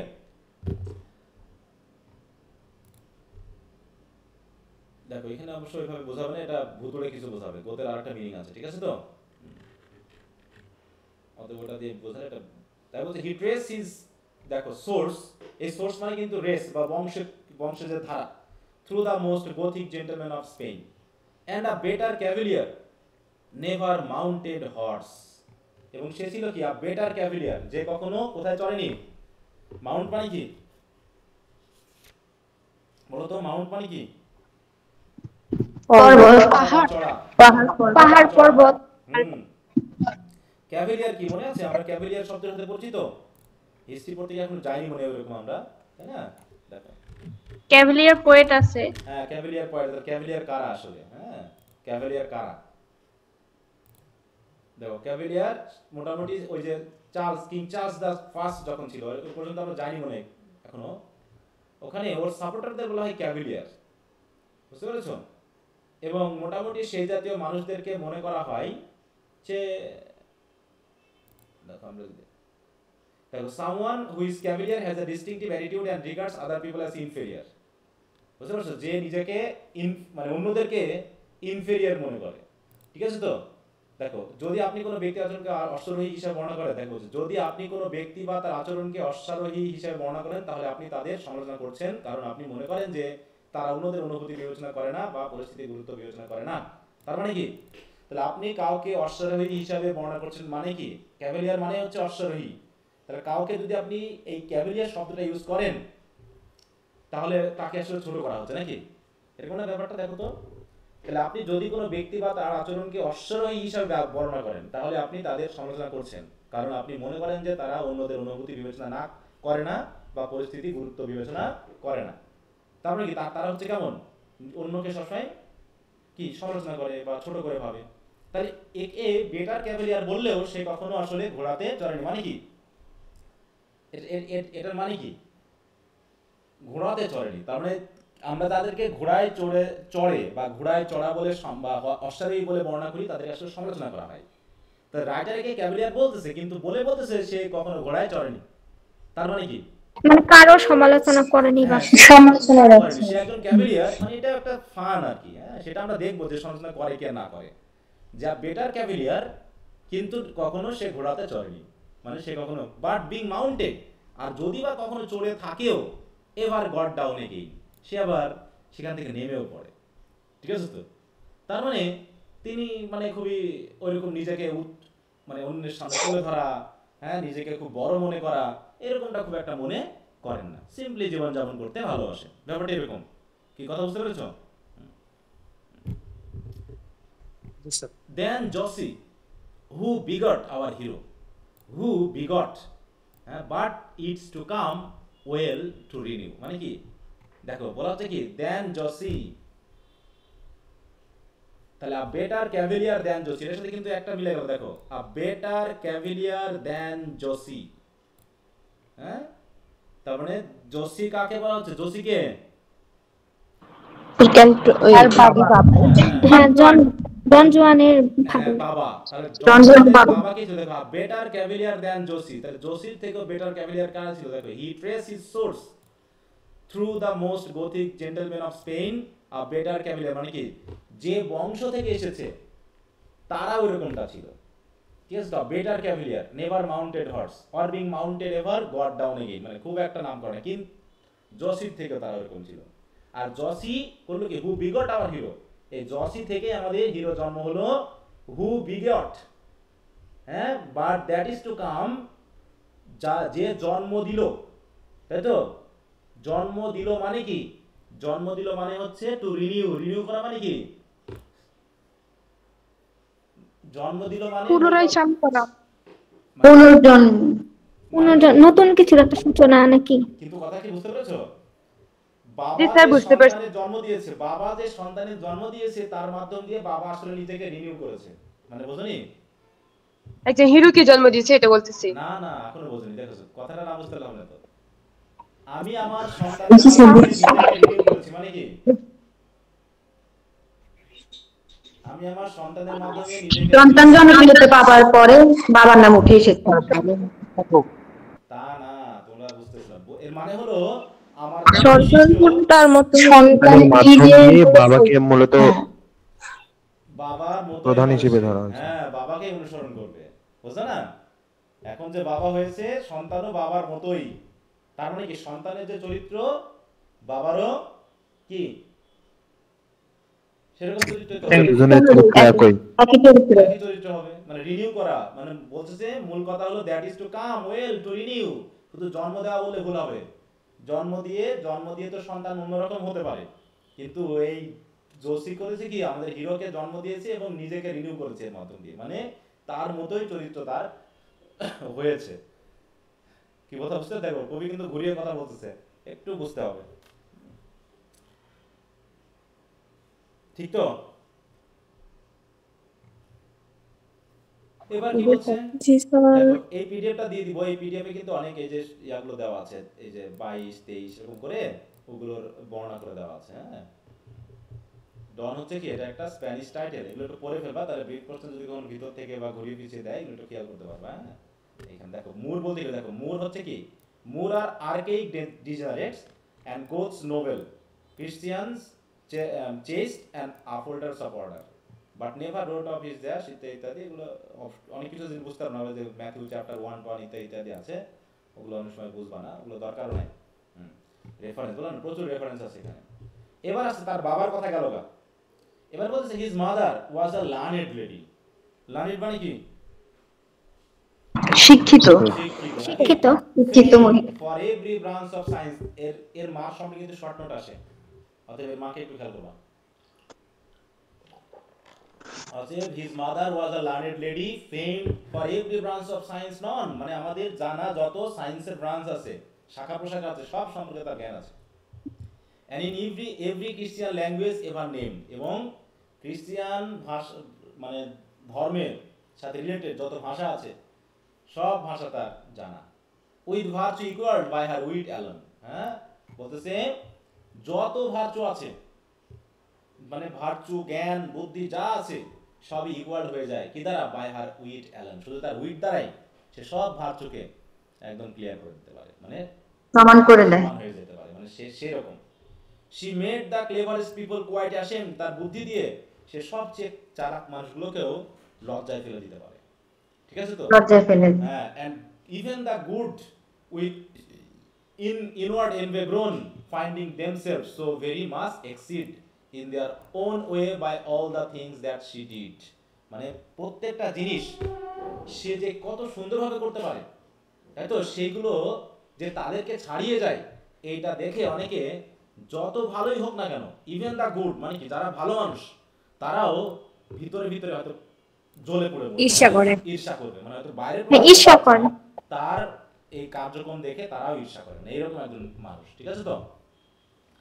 কি কথা বুঝতে পেরেছো? কিভাবে প্রকাশ করলো তাকে? এটার কোটেশনের জন্য খেয়াল রাখবে, তার মাকে প্রকাশ করতে বলে। তাহলে লার্নেড লেডি, এবং মোটামুটি আমরা বুঝলাম যে প্রচুর জ্ঞান বুদ্ধি তার আছে এবং সবকিছুতে সে, মানে কি বলবো, ভালো মানুষকেও ঈর্ষায় ফেলে দিতে পারে। হার মেমোরি ওয়াজ আ মাইন। মাইন মানে কি বুঝো তো? খনি। তার খনি। জানো, খনি। তুমি সব কিছু খুঁজে পাবো ওর ভিতর। she knew by heart all Calderon and greater part of Lopi।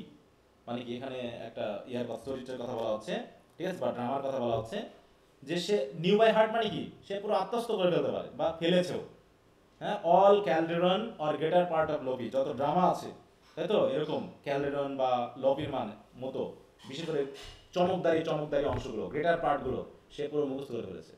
So that সে এমনভাবে মুখস্থ করে ফেলেছে যে if any actor miss his part, যদি কোনো অভিনেতা, মনে করো সে নাটক দেখতে গেছে, অভিনয় করতেছে কেউ, অভিনয় করতে করতে গিয়ে যদি কোনো অ্যাক্টর কোনো কিছু মিস করে ফেলে, she could have served him from the prompter's copy।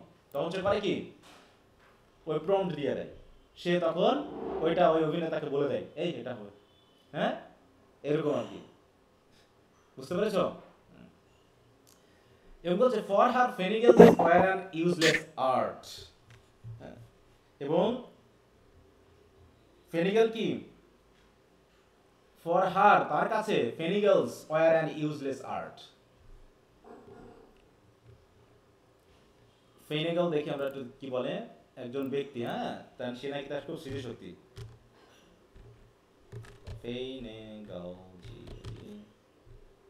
ফেনিগেল আসতেছে জার্মান এক্সপার্ট অফ মেমোরি দিছে। হ্যাঁ, মানে স্মৃতিশক্তিতে খুব পারদর্শী সে। ফেনিগেল এটা দেখে আসলো।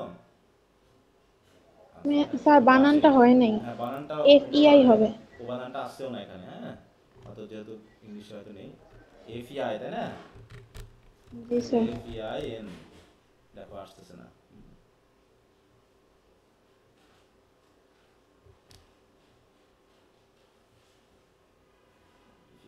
আচ্ছা, তাহলে এখানে হয়তো দেওয়া থাকতে পারে যে একজন মানুষ, একজন এক্সপার্ট, ঠিক আছে তো? বলছে তার কাছেও, বলছে ফর হার, তার জন্য, ফেনেলস ওয়ার অ্যান ইউজলেস আর্ট। ও ফেনেলসেও, ঠিক আছে, ফেনিগেল বা ফেনেল যেটা আমরা বলি, সেও ইউজলেস, মানে তার মেমোরিতে কাজ হবে না। And he himself always two shut up shop. এবং হয়তোবা এই ফেনিগেল সে বাধ্য হবে তার দোকান বন্ধ করে দিতে, মানে কি তার এই ব্যবসা বাদ দিতে। হ্যাঁ, তার এই ব্যবসাও বাদ দিতে। কারণ কি? He could never make a memory so fine. কারণ সে কখনোই এত সুন্দর করে তার মেমোরি বা স্মৃতিতে রাখতে পারে না, as that which adorned the brain of Donna Inez। তার নাম কি হলো? ডোনা ইনেস। হ্যাঁ, তাহলে মেমোরি এত তীক্ষ্ণ, এত ফাইন, এত সূক্ষ্ম মেমোরি ওই জার্মানের যে বিখ্যাত ব্যক্তি ফেনিগেল, তার থেকেও বেশি। ও বেটাও তার ব্যবসা বন্ধ করে দিবে এই ডোনা ইনেজের কাছে। বুঝতে পেরেছো? তারপরে কি দাঁড়ালো? Her favourite science was the mathematical. হ্যাঁ, তার মূল, তাহলে যেহেতু জ্ঞান বিজ্ঞানে তার খুব নলেজ আছে, তার ভিতরে সবচেয়ে ফেভারিট হচ্ছে কোনটা? গণিত। আর এগুলো কি দেখো যে তার সবচেয়ে ফেভারিট সায়েন্স কি, তার সবচেয়ে নোবেলেস্ট ভার্চু কি, যেটা দাগিয়ে রাখো, সবগুলো এগুলো গ্রিপ কোশ্চেনে আসে। বলছে হার নোবেলেস্ট ভার্চু ওয়াজ হার ম্যাগনানিমিটি। ম্যাগনানিমিটি মানে কি? মহানুভবতা, দয়া, নাকি? এবং হার wheat, she sometimes tried at wit, was at it all। এবং তার উইট বলতে কি বোঝায়? উইট মানে কি? জ্ঞান বা প্রজ্ঞা। হ্যাঁ, প্রজ্ঞা। সেটা কি করতে পারে? Her wit, she sometime tried at wit, মাঝে মাঝে চেষ্টা করে, কিন্তু সেগুলো সব হচ্ছে কি সবকিছুর মৌলিক। অ্যাটিক মানে কি? সোর্স। ঠিক আছে তো? সেখান থেকে আসলে তার উইট থেকে উইট তৈরি হয়। তার হচ্ছে হার সিরিয়াস সেইংস, তার সবচেয়ে মারাত্মক কথা। সেইং মানে বুঝো তো? সবচেয়ে গুরুত্বপূর্ণ, তাই তো? সেইং মানে আমরা কি জানি? কথা। তার উপরে লাইনটা বুঝিনি। হ্যাঁ, she sometimes tried at wit tried, she sometimes tried মানে কি? সে মনে করে যে সে মাঝে মাঝে চেষ্টা করে কি? কোথায়? অ্যাট উইট মানে কি? মানে বুদ্ধি দিয়ে। উইট মানে তো প্রজ্ঞা। হ্যাঁ, বুদ্ধি দিয়ে বুদ্ধিকে আরো বেশি শানিত করার চেষ্টা করে, মানে বুদ্ধি দিয়ে বুদ্ধিকে মাপার চেষ্টা করে। ঠিক আছে? তার রেট বোঝার চেষ্টা করে। জি স্যার। অতএব তার বুদ্ধি হচ্ছে সোর্স। অ্যাটিক মানে কি? সোর্স। অতএব বুদ্ধি থেকেই তার বুদ্ধি আরো বেশি শানিত হয়, আরো সৃষ্টি হয়। বুঝতে পেরেছো? এই জন্য তার বুদ্ধির কাছে কেউ, কারণ সে হচ্ছে এটা সোর্স।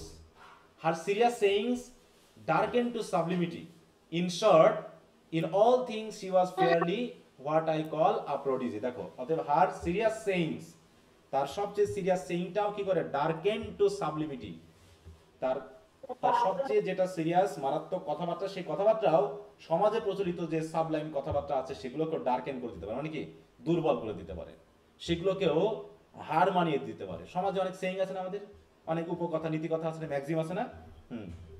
তো বলতেছে সে এমন কিছু ম্যাক্সিম বা কথা বা সেইং মানে সৃষ্টি করতে পারে যেগুলো সমাজের প্রচলিত সেইংগুলোকেও একদম শেষ করে দিবে, ডার্কেন করে দিবে। মানে কি বোঝাতে চাইলো বলো?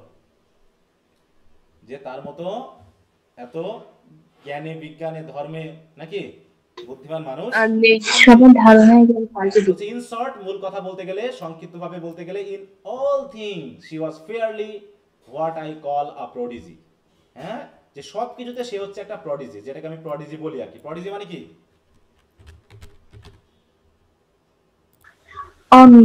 হ্যাঁ, প্রডিজি মানে কি? দেখো, a young person with exceptional qualities and abilities, যার মধ্যে মানে জিনিয়াস যেটা বলছি, বা মাস্টার মাইন্ড, প্যারাগন, হ্যাঁ, এপিটমি, হ্যাঁ, মানে মোর symbol.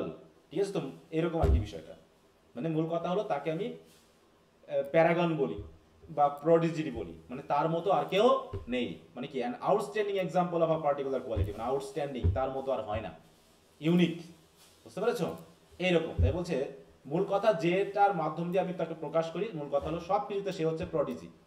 Her morning dress was dimity, her evening silk or in summer muslin. দেখো, আর কখন কি কাপড় পড়াশোনা করে পরে বলো? মর্নিং এ সে কি পরে? ডিমিটি। ডিমিটি কি? What is dimity? যা, কারেন্ট চলে গেল।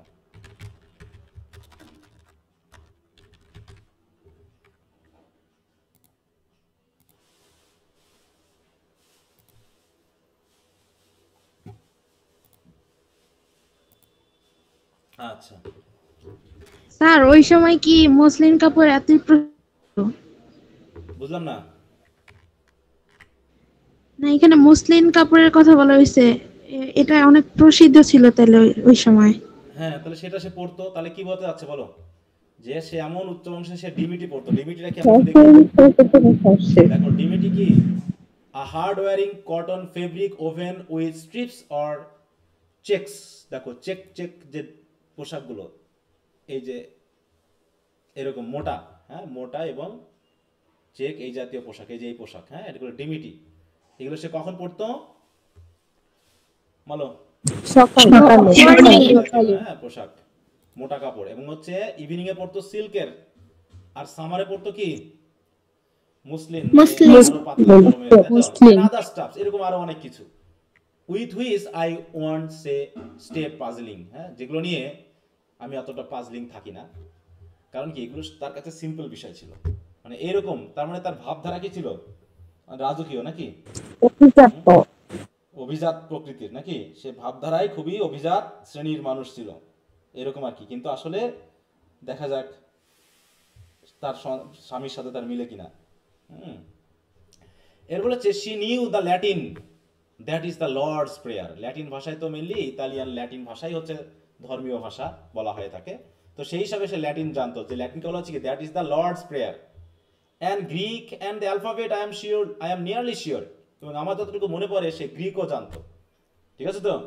বিশেষ করে এই গ্রিকের ল্যাটিনের অ্যালফাবেট সহ সব কিছু সে সুন্দরভাবে জানতো। She read some French romances here and there, সে মাঝে মাঝে অবশ্য কিছু ফ্রেঞ্চ রোমান্সও পড়েছে। Although her mood of speaking was not pure, কিন্তু একটা জায়গায় তার খামতি রয়েছে, কি সেটা বলতো? কোনটা? স্প্যানিশ। হ্যাঁ, বলছে কি? বলছে was not pure Spanish. No great care. দেখো সে কিন্তু কথোপকথনে খুব একটা স্প্যানিশ টানিশ পারে না। আমি একটু বাংলা টাংলা কম পারি, আমার ইংরেজি ছাড়া কথাই বলতে পারি না, বুঝো না? এর অবস্থা অনেকে ভাব নেই নেটিভ স্যার ওইরকম তাই এরকম টাইপের। আমি আবার বাংলা টাংলা খুব একটা পারি না, ইংলিশ ছাড়া আমার মুখ দিয়ে ভারী হয় না। হ্যাঁ, তা ওরকম সে স্প্যানিশ পছন্দ করে না, হ্যাঁ, নেটিভ ল্যাঙ্গুয়েজ পছন্দ করে কি লাভ? হ্যাঁ, at least her conversation was obscure, her thoughts were theorems, her words a problem. মানে তার কথাবার্তা বললে তার কনভারসেশন অধিকাংশ অবস্কিয়ার, মানে কি বোধগম্যহীন, বোঝা যেত না। তার চিন্তাগুলো ছিল হ্যাঁ একটু থিওরি টাইপের, তার চিন্তা ভাবনাগুলো থিওরি টাইপের, সহজে সবার মাথায় এসব ঢুকবে না। And her words a problem, আর তার ওয়ার্ড বুঝতে হলে এ তো আর একটা প্রবলেম, তার ওয়ার্ড সহজে আমরা বুঝতে পারতাম যে কি বলতে যাচ্ছে। শুধু as if she deemed that mystery would enable them, মানে বলতে জানো তার কথাবার্তা আচার আচরণে সবসময় একটা মিস্ট্রি লেগেই থাকে, মিস্ট্রি ছাড়া যেন তার কোনো কথাবার্তা হয় না, মানে সিম্পল কথাবার্তা সে বলতে পারে না। কারণ সবসময় তার ওই যেহেতু একটু উচ্চ শিক্ষিত, সে তার উইটি, হ্যাঁ, এইসব থাকার কারণে বিজ্ঞানে অনেক নলেজ থাকার কারণে ও সাধারণ মানুষের সাথে তার কথাবার্তা মিলবে না সবসময়। বুঝতে পারছো কথা কি? হ্যাঁ, এবার বলছে শি লাইক দ্য ইংলিশ, তিনি ইংলিশ পছন্দ করেন, অ্যান্ড দ্য হেব্রু টাং, এবং কিছুটা হেব্রুও পছন্দ করেন। And said there was an analogy between em, এবং হেব্রু এবং ইংলিশের মধ্যে নাকি একটা মিল আছে। তিনি মনে করেন যে কাদের মধ্যে মিল আছে? ইংলিশ নাকি এই দুটা টাং বা ভাষা নাকি তিনি পছন্দ করেন, এই দুটার মধ্যে নাকি একটা অ্যানালজি আছে। কেমন? She proved it somehow out of sacred song, যদিও মিলটা তিনি কোনো স্যাক্রেড সং এর মাধ্যমে পাননি, অন্য কোনোভাবে করেছেন। But I leave the proofs to those who have seen them, অতএব আমি ওগুলো প্রুফ আনছি না, কিভাবে মিলানের না আনলে ওটা আমি কথা বলবো না। But this I heard her say and can't be wrong, এবং আমি তাকে এটা বলতে শুনেছি আর কি, আমি এখন প্রমাণ করতে যাচ্ছি না যে কোন দিক থেকে মিল আছে, তবে বলতে শুনেছি তাকে, অ্যান্ড ক্যানট বি রং, এবং সে অবশ্য ভুলও বলেনি, ঠিকই বলতে পারে, কারণ সে কখনো ভুল বলতে পারে না। And all may think which way their judgment lean them, It strains the Hebrew noun which I mean I am, the English always used to govern none. মানে এখানে একটা সেন্স বোঝালো যে আসলে দেখো এখানে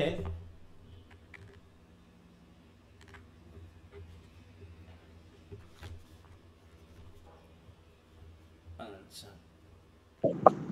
আমাদের বই আছে, বইয়ে একটু দেখো তো এই জায়গায় কি বলতে চাইছে, এই জায়গায় খেয়াল করো। But this I heard say and cannot be wrong, মানে কি যে আমি এগুলো তাকে বলতে শুনেছি নাকি এই কথাটা, কিন্তু সে কখনো ভুল বলতে পারে বলে আমার কাছে মনে হয় না। কারণ কি যে she proved it somehow out of sacred song, যে আউট অফ স্যাক্রেড সং মানে গানের দিক থেকে, ইংলিশ এবং হেব্রু কথাবার্তায় নাকি একটু ওই যে হিম বলি না, হিম ধর্মীয় গান, স্যাক্রেড সং মানে কি ধর্মীয় গান বা গানের দিক থেকে মিল আছে।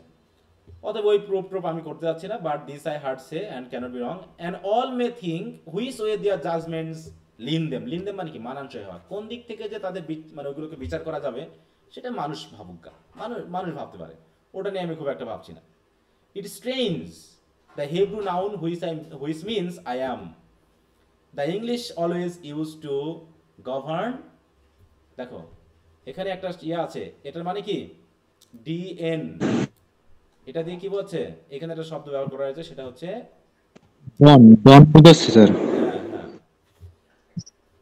মানে কি আই অ্যামটা দিয়ে কি বলছে স্যার ইএম একটা আছে না, ওইটা দ্বারা কি বলছে?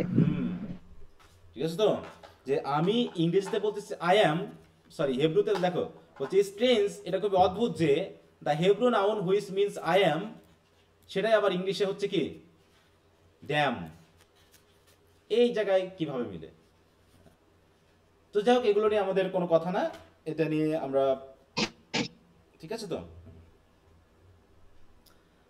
তারপরে আমরা চলে আসছি হচ্ছে 15 পর্যন্ত রাখবো আমরা। হচ্ছে some women use their tongue, some women use their tongue, she looked a lecture, each eye a sermon and her bro a homily, and all in all sufficient self-director like the lamented late Sir Samuel Romilly। মানে কি some women use their tongue, মানে কি ওই এই যে সে কথাবার্তা saying গুলো বলতো বা কথাবার্তাগুলো বলতো, তাই তো। তারপরে তার যে মানে কি বলবো, এখানে আছে না আরো যে সকল তার যে উইট টুইট, এগুলো নাকি ওই উইমেনেরা, তাই না, কোথায় গেল, হ্যাঁ, সাম উইমেন ইউজ দেয়ার টাং, মানে কি কিছু টাং মানে কি জায়গায় বলো কি, মানে কথা বা ভাষা। ভাষা, হ্যাঁ ভাষা, তাই তো। এবং শি লুকড, ভাষা হবে, হ্যাঁ। যেটা এখানে পরে বলা হয়েছে শি লুকড আ লেকচার, মানে এই ভাষাগুলোই লেকচারের মতো মনে হতো। ইস আয়া সালমন, এবং তার এক একটা চোখের, হ্যাঁ চোখের ভাষাটা একটা সারমন হয়ে যেত। ইস আয়া সারমন মানে কি চোখের দিকে তাকালেই একটা মানে ভাষা বোঝা যেত, মানে কি তিনি কি বলতে যাচ্ছেন, আমাদের কি বোঝাতে যাচ্ছেন, সারমনের মতো মনে হতো। হার ব্রো আ হমিলি, ব্রো মানে কি স্যার সারমন কি? সারমন বুঝো না? আচ্ছা, সারমন মানে হচ্ছে ধর্মীয় লেকচার, যেটা মন্দির মসজিদ গির্জাতে পুরোহিতরা বা প্রিস্টরা বা ইয়ারা দেয়, এটাকে সারমন বলে, ঠিক আছে। ঠিক আছে, আচ্ছা, ওই জন্য তো বলছে কোন ভাষাটা তোমরা জানো না, কোনটা জানো কোনটা জানো না, এটা একটা সমস্যা। আচ্ছা দেখো সারমন, দেখো সারমন পবিত্র লেকচার, দেখো a talk on a religious or moral subject, ঠিক আছে তো সারমন বলা হয়। স্পেশালি ওয়ান, দেখো given during a church service and based on a passage from the Bible, Bible বা কোরআন থেকে কোনো কিছু নিয়ে যে লেকচারটা দেওয়া হয় সেটাকে সারমন বলা হয়, হ্যাঁ।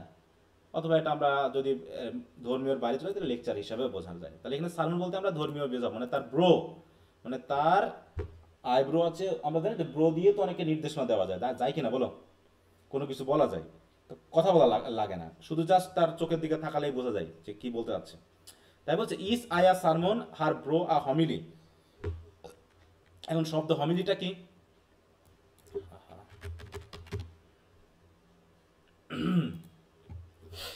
হমিলি কি দেখো, এটাও একটা কি religious discourse, which is intended primarily for spiritual edification rather than doctrinal instruction. শুধু এটা ইনস্ট্রাকশন না, এটা একটা সারমনের মতোই, লেকচারের মতোই, যেটা এখানে অবশ্য স্পিরিচুয়াল এডিফিকেশন মানে কি, যেটা শুধু জাস্ট সিম্পলি কোনো কিছু বলা না, বরং এমনভাবে বলা যাতে একজনের আধ্যাত্মিক ব্যাপারটা পরিবর্তন হয়ে যায়, এইটা। তাই বলতেছে তার ব্রোটা দিয়ে যা নির্দেশ করা হয় সেটা অনেকটা হমিলির মতো। And all in all sufficient self director, এবং সব কিছুতে সে মোটামুটি কেমন একদম সেলফ সাফিসিয়েন্ট, মানে সেলফ ডিরেক্টর মানে কি সে নিজেকে পরিচালনা করার মতো নাকি, মানে সেলফ ডিরেক্টর, সে কারো কথা সে শোনেন না, সে নিজের মতো করে চলে। Like the lamented late Sir Samuel Romilly. Late মানে কি বলতো, লেট মারা যাওয়া, স্যার মৃত, মৃত, তাই তো, হ্যাঁ মৃত, রমিলির মতোই তার অবস্থা। যিনি কে ছিলেন, যিনি ছিলেন একজন কি দ্য ল এক্সপাউন্ডার, যিনি একজন ল এক্সপাউন্ডার মানে কি আইন বিশারদ, তাই তো, আইন বিশেষজ্ঞ বা বিশারদ। তারপর state character whose suicide was almost an anomaly, এবং তিনি নাকি সুইসাইড করেছিলেন এই স্যার স্যামুয়েল রমিলি, যার সুইসাইডটা আমাদের কাছে আসলে অজানা, মানে একটা অ্যাবনর্মাল ঘটনা, anomaly. One sad example more that all is vanity, the jury brought their verdict insanity, মানে কি যে one sad example more that is all is vanity, তার মৃত্যুটা নাকি কিসের জন্য হয়েছিল, ভ্যানিটির জন্য হয়েছিল। ভ্যানিটি মানে বুঝো তো, হ্যাঁ অহংকারের জন্য, অহংকারে উন্মাদ হয়ে যাওয়া, এই সেন্সটা, অহংকারে উন্মাদ মানুষেরা নাকি এরকমটা করে আর কি মাঝে মাঝে, মানে ইগোইস্টিক পিপল গুলো এরকম সবার সাথে মানাতে পারে না, চলতে পারে না, হ্যাঁ অল্পতেই মন খারাপ করে, ইয়া করে, এই কারণে তাদেরকে এটা দেখা। তাই বলছে ওয়ান সাইড এক্সাম্পল মোর, যেটা হতে পারে তার সুইসাইডের কারণ, সেটা হতে পারে কি অল ইজ ভ্যানিটি। আর এটাই হয়তো বা the jury brought their verdict insanity. বুঝতে পেরেছো? তাহলে এবং জুরি আনলো কি যে তার নাকি ইনস্যানিটি মানে কি পাগলামি নাকি, যে হয়তো বা ভ্যানিটির জন্য কেউ মরেছে, আর পাগলামি। জুরিরা বলতেছে যে ইনস্যানিটির জন্য মরেছে। তা যেটাই হোক অত দরকার নেই, আমাদের মূল কথা হলো আমরা বর্ণনা করছি কাকে, দেখো আমরা বর্ণনা করতেছি কাকে, এখনো কাকে, ওই যে মা দ্বন্দ্বের মতো। কত রেফারেন্স থেকে দেখো, এখানে একটা কথা বলতে গিয়ে কতগুলো কথা বলা হলো, ঠিক আছে? তো এইটুকু আমরা শেষ করি। এখানে একটা বলতে আছে, in short she was a walking calculation. দেখো সে হচ্ছে একটা জীবন্ত কি ক্যালকুলেশন। ক্যালকুলেশন মানে কি ক্যালকুলেটর। ক্যালকুলেটর, হ্যাঁ। সে সহজেই সবকিছু বলে দিতে পারে, একটা জীবন্ত ডিকশনারি, এরকম একটা বিপাই, বুঝতে পারছো? আচ্ছা, তো যাও এখানে আবার সেই দেখো অনেকগুলো কথা আবার বলা হয়েছে, অনেক এক্সাম্পল আনা হয়েছে, অত আমাদের দরকার নাই। এখানে অনেকগুলো নামটা মানা হয়েছে। হ্যাঁ, অতএব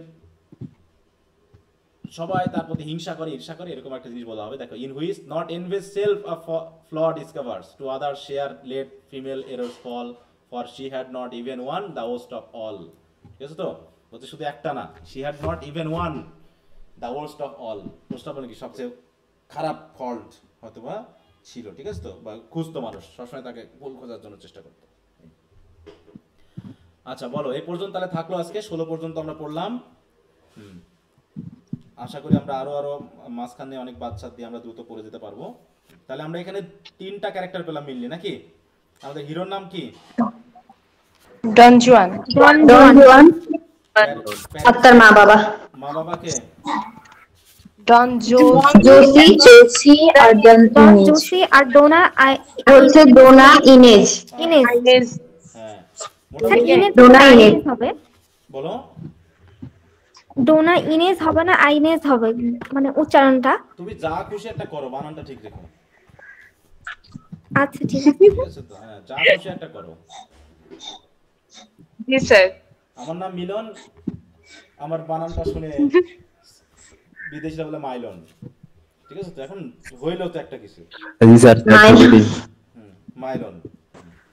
অনেকে স্যার মন্ডলকে মন্ডাল পরে ডাল পরে স্যার। হ্যাঁ, ডাল ডুল যা বলে বলুক, নাম বানানটা ঠিক রেখো, তাহলে হবে। তাহলে এই আগামী দিন থেকে আমরা একটু পড়বো, তবে তোমাদের একটু দায়িত্ব দিই। 16 পর্যন্ত আমি পড়েছি, এখন তোমরা যদি পারো একটু 20 পর্যন্ত যদি একটু নিজেরা একটু পড়ার চেষ্টা করতে পারো। এখানে অনেক কিছু আবল তাবল থাকবে, যেগুলো দরকার নেই এগুলো বোঝা, ঠিক আছে? তো যেগুলো রেফারেন্স মূলক, হ্যাঁ, জাস্ট দেখবা যে তোমাদের প্যারাফ্রেজ গুলোতেও কিছু কিছু কথা একদম বাদ দিয়ে গেছে। প্যারাফ্রেজও যদি পড়ো দেখবা যে এড়িয়ে গেছে, শুধু মূল কথা। জি স্যার, অনেক কথা মানে নাই কাটা কাটা করে দেওয়া আছে, মানে ওরা জানে না, ওই রেফারেন্স দিতে গেলে বই অনেক মোটা হয়ে যাবে। ওই প্রত্যেকটা রেফারেন্স দিয়ে, যেমন এখানে নিচে নিচে দিয়েছে না এই যে, হ্যাঁ, এরকম করে যদি রেফারেন্স দিয়ে বলতে চাই, দেখো কতগুলো কথা আছে, এত রেফারেন্স দিয়ে বোঝার টাইম নেই। হ্যাঁ, কে কোন ব্যক্তি কোথা থেকে এসেছে এগুলো বলে। জি স্যার, অন্যান্য কবিতাগুলোতে অ্যানোটেশন দেওয়া আছে, এটাতে সেটাও নাই। কারণটা কি? কারণ এত কিছু বোঝানোর দরকার নেই, এত কিছু ওয়ার্ড জানার দরকার নেই। জাস্ট কাহিনীটাই যে এতদূর পড়লাম, আমরা শুধু পরিচিতি পেলাম যে তার বাবা কেমন, তার মা কেমন, তার মায়ের বর্ণনাটা সবচেয়ে বেশি। তারপরে হবে তাদের এবার হবে ফ্যামিলি। মা তো স্যার অলরাউন্ডার। অলরাউন্ডার। এরপর ফ্যামিলি রিলেশনশিপ কেমন সেটা দেখাবে, তারপর ডন জোয়ানে চলে যাবে এইভাবে। আচ্ছা স্যার, সময় ভাবলাম চিকন বই আছে তাড়াতাড়ি শেষ হবে, কিন্তু এখন তো দেখতেছি পুরাই ভর্তি। না, অনেক কিছু ভর্তি, আমরা তাড়াতাড়ি শেষ হবে। মোটামুটি 4টা-5টা ক্লাস তো লাগবেই। কিছু কিছু জায়গায় আমরা দ্রুত যাব। প্রথম দিকে আজকে আমাদের একটু অন্য কথা হয়েছে, তারপরে আমরা যেহেতু একটু অন্য কথা ইন্ট্রোডাকশনে গেলাম, তা না হলে মোটামুটি আমরা 40-50-এ চলে যেতে পারতাম, তো সমস্যা নেই। তাহলে আগামী ক্লাসে কবে? কাল তো ক্লাস আছে নাকি? জি স্যার। জি স্যার, কালকে আছে। আচ্ছা, তো ঠিক আছে। তো সবাইকে ধন্যবাদ। 20 পর্যন্ত একটু পড়ে নিও তোমরা একটু আগাবা, আমি একটু আগাবো, তাহলে এভাবে শেষ হয়ে যাবে। আচ্ছা, জি ওকে। সো জি স্যার, কালকে তো কলেজ খোলা। হ্যাঁ, কাল আবার কলেজ খোলা। হ্যাঁ।